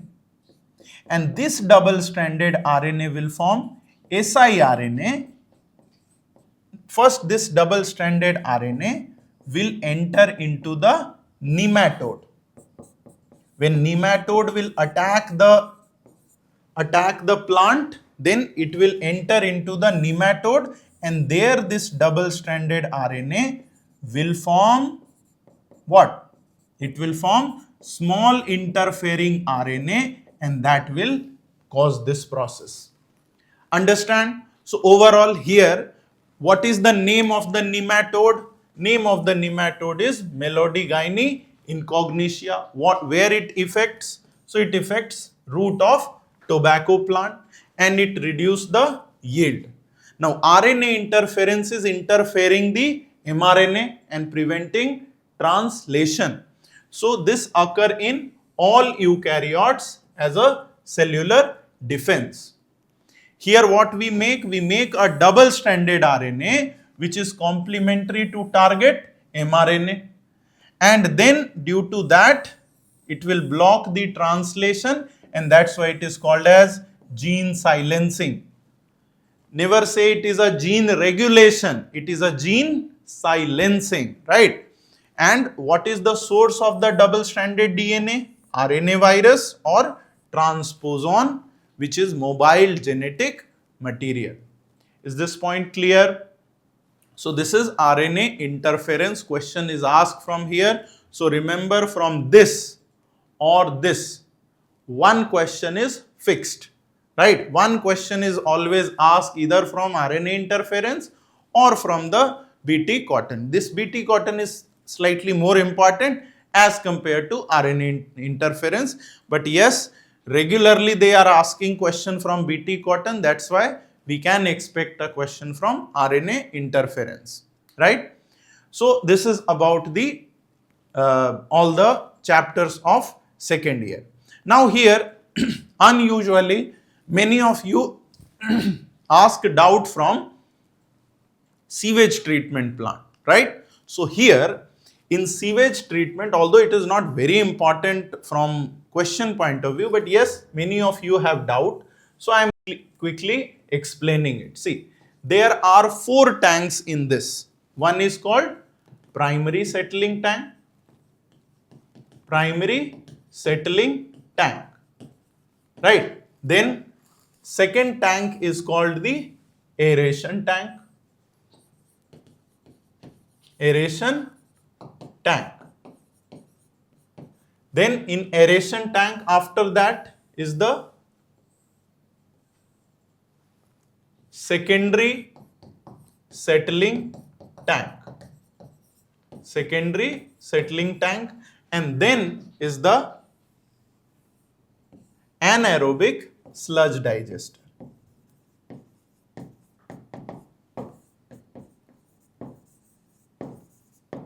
Anaerobic sludge digester.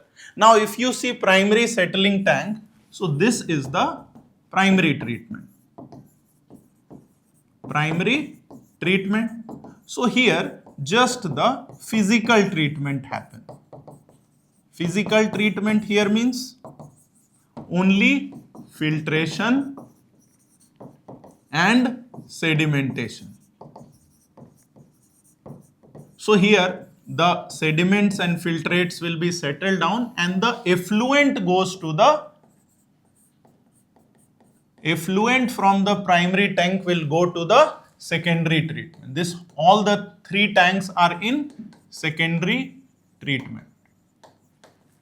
This effluent will go in aeration tank and they will form flocks. These flocks are basically bacteria plus fungal filament. Fungal filament. What they will do? They will reduce the BOD, right? Aeration tank will reduce the BOD. Then this flocks will be transferred into secondary settling tank, where these flocks will settle and they will form the activated sludge. So question asks, activated sludge is present in, so it is present in secondary settling tank. Then this activated sludge is transferred to the anaerobic sludge digester, where anaerobic bacteria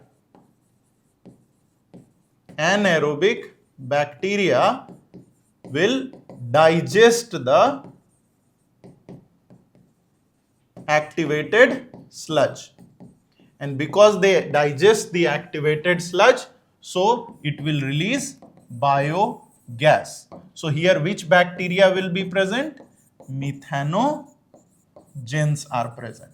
So here basic questions, if I say, can be asked that in which tank only physical treatment happen? So in the primary settling tank, right? In the aeration tank, the effluent from primary tank is transferred. What happen in aeration tank? There is aerobic condition, so flocks are formed which will reduce BOD. Where activated sludge is formed, so it is formed in secondary settling tank. Then where is the biogas produced? Where is anaerobic condition there? Where are methanogens present? So it is anaerobic sludge digester. And these effluents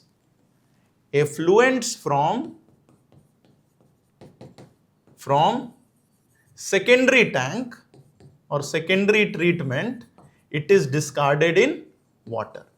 So they are pollution free. So this is overall the whole idea about the treatment, means the sewage treatment, where these 4 tanks are involved.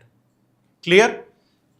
Now, then this in first year, some points are there which I will discuss, not much, but yes, I will at least highlight all the important points from where questions will be asked, right? So we can expect, so I am starting with biomolecule, which because you know that I know that you usually find this chapter a bit struggling. So in this, question can be asked from here, where you can see there is acid soluble, acid insoluble fraction.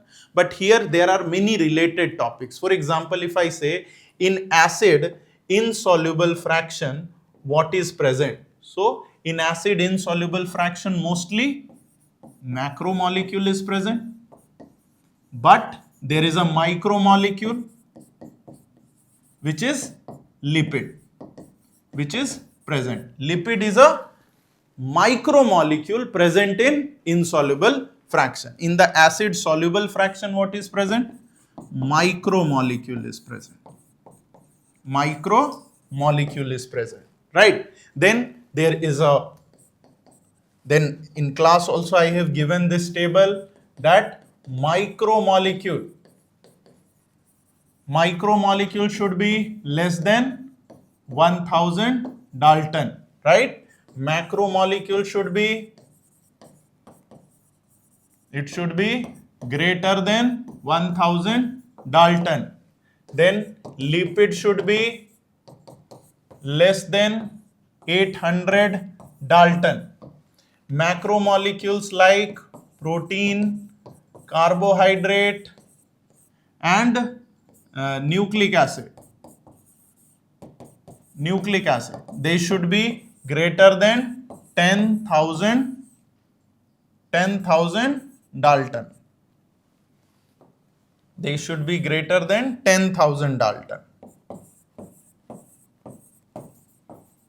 10,000 Dalton. So these numbers you should keep it in mind.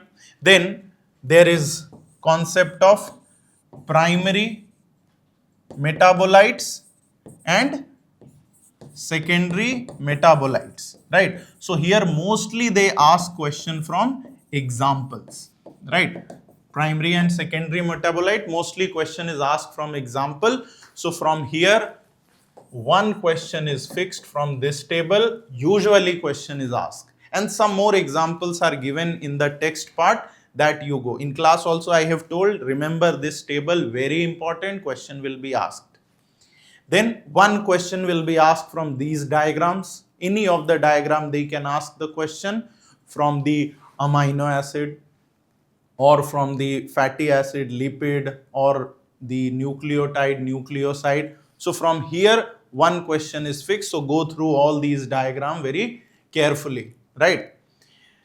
Then protein, again very important part of this chapter is the structure of protein, where you see primary structure, secondary structure, tertiary structure. Which bond is common in all the 4 structure? Peptide bond is common, right? Then in secondary, hydrogen bond is introduced. Then here disulfide and other bonds will be there. Which structure is functional? So the tertiary structure is functional. Which structures has multiple units of tertiary structure? So it is quaternary structure. So these you will see. Then these 2 graphs, this is one graph and this is another graph, right?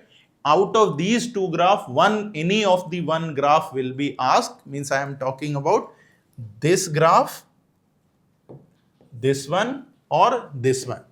One question will be definitely be there where it shows that how the enzyme reduce the activation energy to increase the rate of reaction. And here does the increasing in substrate concentration, how does it affects the rate of reaction, velocity of reaction. Here remember, Km is inversely proportional to affinity, right?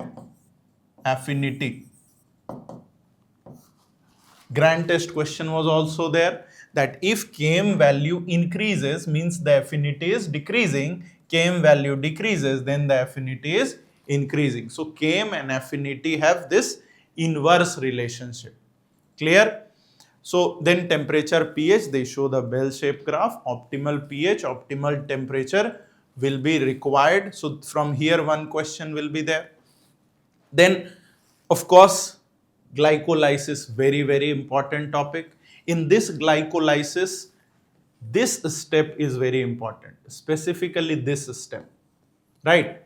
You go to NCERT, here some points are given, right, which how the H plus is released, who is accepting it, what is reduction, what is oxidation, right? So here this step question are asked, because here inorganic phosphate is also used. So go through this. Just next to this diagram, text, everything is given, right? What is the net ATP produced here? So substrate level ATP, 2 net ATP is produced and 2 NADH is produced. If it continues, then the pyruvate will undergo link reaction, and then it's the Krebs cycle, right? Citric acid cycle. Here, if I ask you how many ATP will be produced from one molecule of pyruvate, so the answer will be 15 ATP, right? So in this way question will be asked, how many ATP will be produced from one molecule of acetyl coenzyme, right? So it will be how much? 12 ATP. How many substrate level ATP? How many ATP from oxidative phosphorylation, right? So from here definitely one question every year is asked. So this year also it will be asked, no doubt about it, right? Then ETS, very important, right? So here from this one question, so here what you have to keep it in mind, I have explained in class the movement of electron, right? Exactly, you have to see how electron move, if it is coming from NADH or if it is coming from FADH. That is one point. Second, sometime question is asked, which complex has copper, which complex has FeS, which complex is not permeable to H+, how many of these are involved in ETS, which one is involved in passive movement of H+ or facilitated diffusion, which side H+ accumulate, which side NAD get oxidized, which side the O2 accept the final electron, who is the final hydrogen acceptor, electron acceptor, right? So in this way question is asked from here. Where is H+ concentration low, where is H+ concentration high, movement from here to here, this is pumping of H+. In this way question will be asked, from 1 NADH how many ATP, 1 NADH how many H2O will be formed, so 1 ATP formed, so 1 H2O will be formed. In this way question is asked from ETS. Then from this photosynthesis also, these are some of the points, absorption spectra, action spectra, important, one question from here. Then this concept, right, combine it with the concept of photosystem and you will have one question from here, the concept of photosystem and this. So just revise this part along with photosystem 1, photosystem 2. You will get one question from here. Then of course this is again similar to ETS, and there will be one question from here also in whichever form. So now here see again the location, where is photolysis of water taking place, where is NADPH formed, which side, right, which has high H+ concentration, what is the reason for high H+ concentration. So all these points from here question will be asked. Then this is the C3 cycle. So again here basic questions are asked like one C3 cycle, how many ATP is required, one glucose, how many ATP is required, how many NADPH is required. Let's say if I ask you, if I have to make one sucrose, how many ATP will be required in C3 cycle? So for one glucose it is 18, so sucrose twice of that, so 36, 12 NADP required, NADPH, so 12 into 2, 24 NADPH required. So in this way question can be asked, enzyme involved. So in this way go through it. Now in between C3 and C4 usually they ask alternatively one question every year. So if you should cover C3 and C4 also, one question will be from here definitely. And here the difference between mesophyll cell and bundle sheath cells, that also you keep it in mind. Which one has thick wall? Bundle sheath cell have thick wall, this has thin wall, right? Then this has this is granule, this one is agranule. So PS2 will be present here, PS2 will be absent here. Splitting of water present here, splitting of water absent here. Oxygen present here, oxygen absent here. Rubisco present here, Rubisco absent here. Then peptase present here. And in this way Kelvin cycle take place in the bundle sheath cell. So bundle sheath cell versus mesophyll cell, very very important point that you keep it in mind. Then coming to the cell cycle. So in cell cycle, of course this you will go through it. These are basic point, what happened in G1 phase, what happened in S phase, what happened in G2 phase, right? So here cell organelle are synthesized, right? Cell organelles are synthesized, here RNA is formed, here protein is formed, then here DNA synthesis take place, then the centriole duplication take place, then histone protein is formed here. Here mostly RNA and protein are formed which are helpful in cell division. So which protein? I will say mainly tubulin protein is formed, right? So these are the phase. Then which is the longest here? Longest is this. Interphase is more than 95% of the duration of cell cycle. Cell cycle duration itself, right? 90 minutes, 24 hours. So all these points are given here. These all are basic points, right?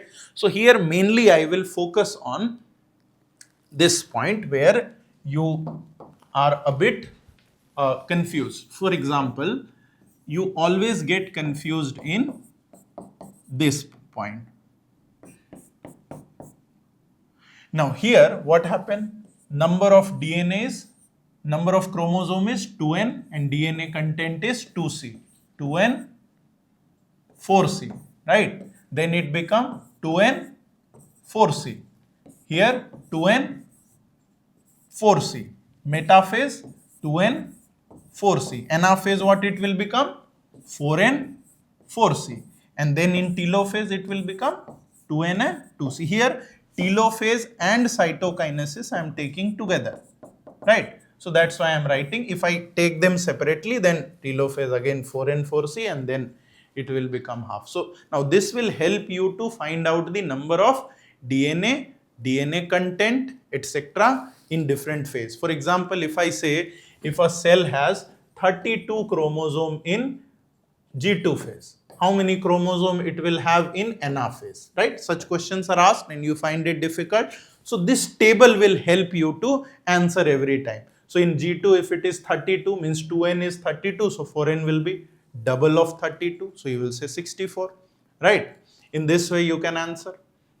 Then same way in case of this meiosis. So in meiosis also same thing happens, G1 phase, S phase, G2 phase, prophase 1, metaphase 1, anaphase 1, telophase 1, right? Telophase 1 also represent the dyad, then prophase 2, metaphase 2, anaphase 2, telophase 2, which represent the tetrad of the cell, right? So here again the same thing, 2n, 2c, and here it will become 2n and 4c, 2n, 4c, 2n, 4c, 2n, 4c. Now, anaphase 1, there is no splitting of centromere. So, chromosome number will not get double, it will remain the same. So, it will be 2n and 4c. And in telophase, it become n and 2c. So, as you can see, in meiosis 1, the number of chromosome become half. Then in prophase, n and 2c, n, 2c.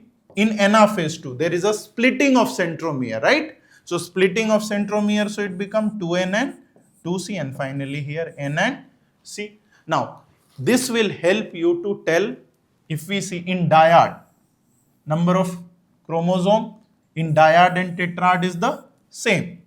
Then here anaphase 1, number of chromosome in anaphase 1 and anaphase 2 is the same. Sometime question is asked, no? Last week one grand test question was there, that in anaphase, I think it was statement based question, that in anaphase 2 the number of chromosome at each pole will be half of anaphase 1. It will never be half. Anaphase 1 and anaphase 2 both have same number of chromosome in the cell also and at the pole also. So in this way, this table will help you to find out all and solve all such questions. Rest of the thing I know you can easily answer, where splitting will happen, where centromere is splitting. In this chapter there is one more concept of aster and concept of mitotic apparatus. This also you remember, read it. It is given in the prophase part, right? Where aster is what? Aster is centrosome plus radiating microtubule. And this mitotic apparatus is 2 aster plus spindle fiber. 2 aster plus spindle fiber is the mitotic apparatus. Clear? So this you remember. So if I say, do aster have spindle fiber? No. Do aster have centrosome? Yes. One aster has how many centrosome? 1. One aster has how many centriole? Because each centrosome has 2 centrioles, so each aster has 2 centriole, right? So overall mitotic apparatus has how many centriole? Because it has 2 aster, each aster has 2 centrioles, so mitotic apparatus has 4 centriole. So such questions you keep it in mind. This is 9 plus 2 arrangement, 9 plus 0 arrangement. Very important. This is the structure of exonym. This is the structure of basal body, or you can also say centriole, because centriole form the basal body. So this you remember, 9 plus 0, 9 plus 2. This diagram not given in NCERT. There is a hub, there is a spoke, right? Radial spoke, triplet, right? There is 9 peripheral triplets are present, so that you keep it in mind. So go through it, the difference between 9 plus 2, 9 plus 0. Once revise, very important part. Then some of the points from where question will definitely be there, I am telling you. This one from algae, comparison, chlorophyceae, phaeophyceae and rhodophyceae. One question every year is from here, so here you will have question from the plant kingdom. Then another is from bryophyte life cycle, pteridophyte life cycle,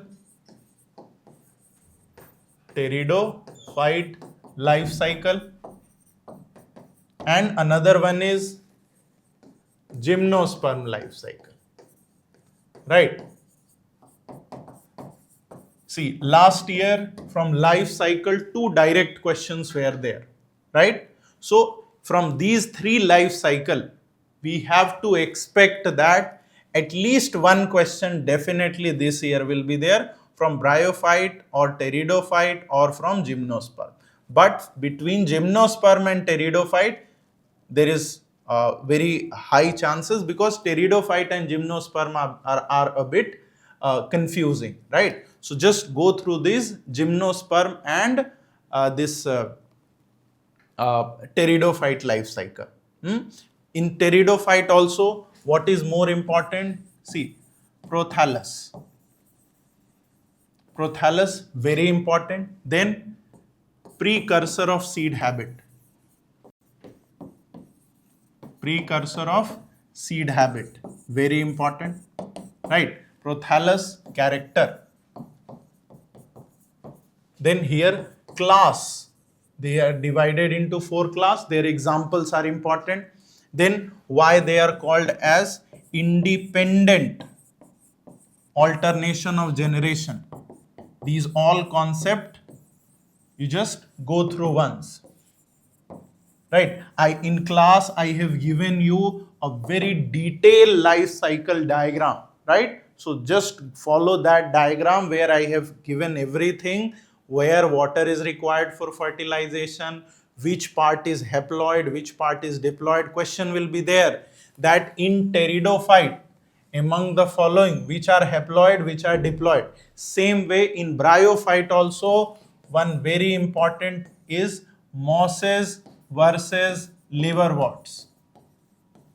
Right, mosses versus liverwort. Specifically protonema, very important. Then gemma, very important. Read about this characteristic of protonema, characteristic of gemma.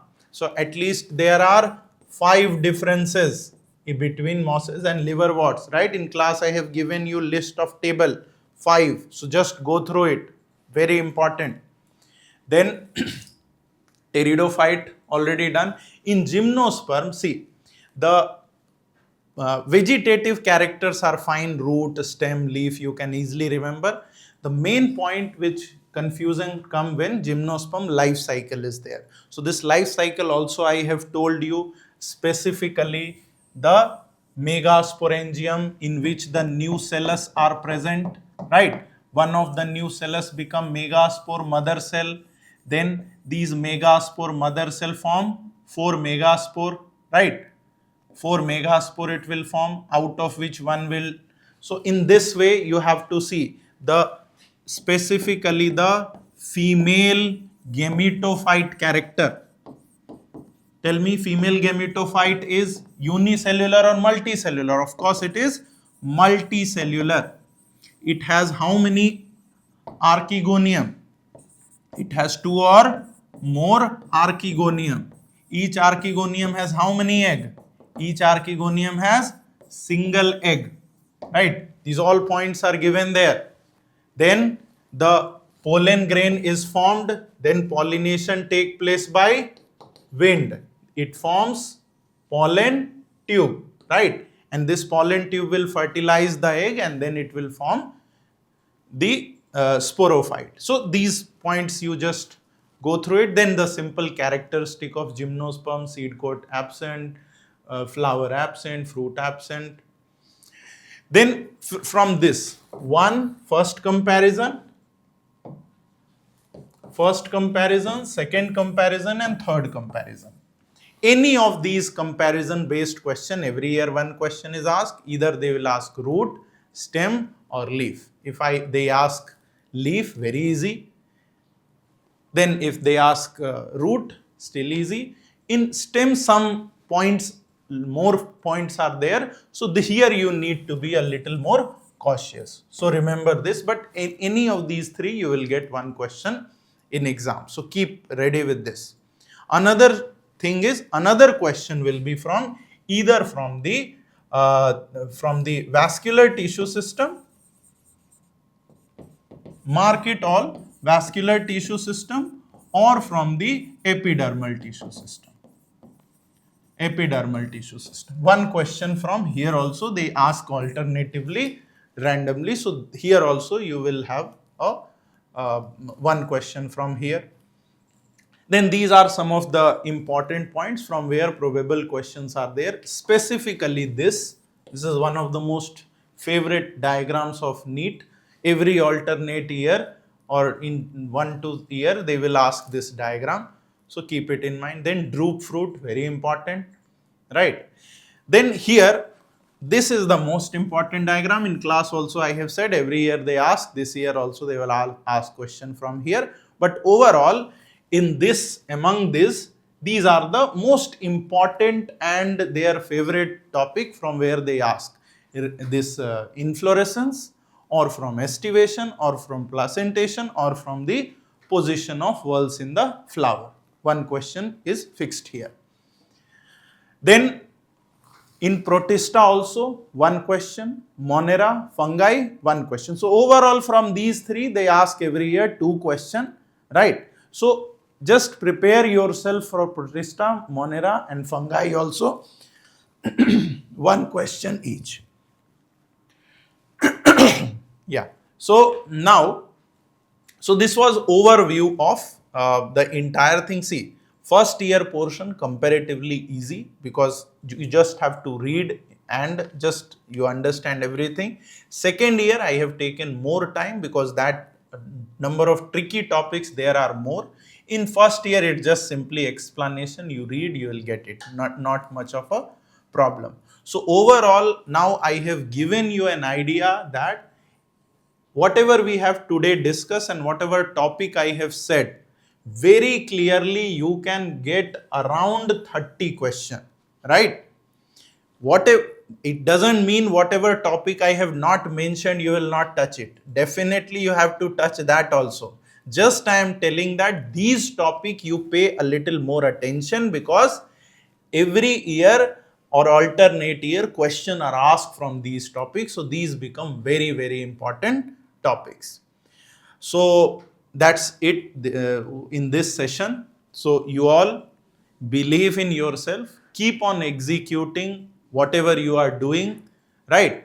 And in the end you will definitely win. Stay positive, and NEET 2026 result is waiting for you, right? And best of luck to all of you for your NEET 2026. Keep working hard. Thank you.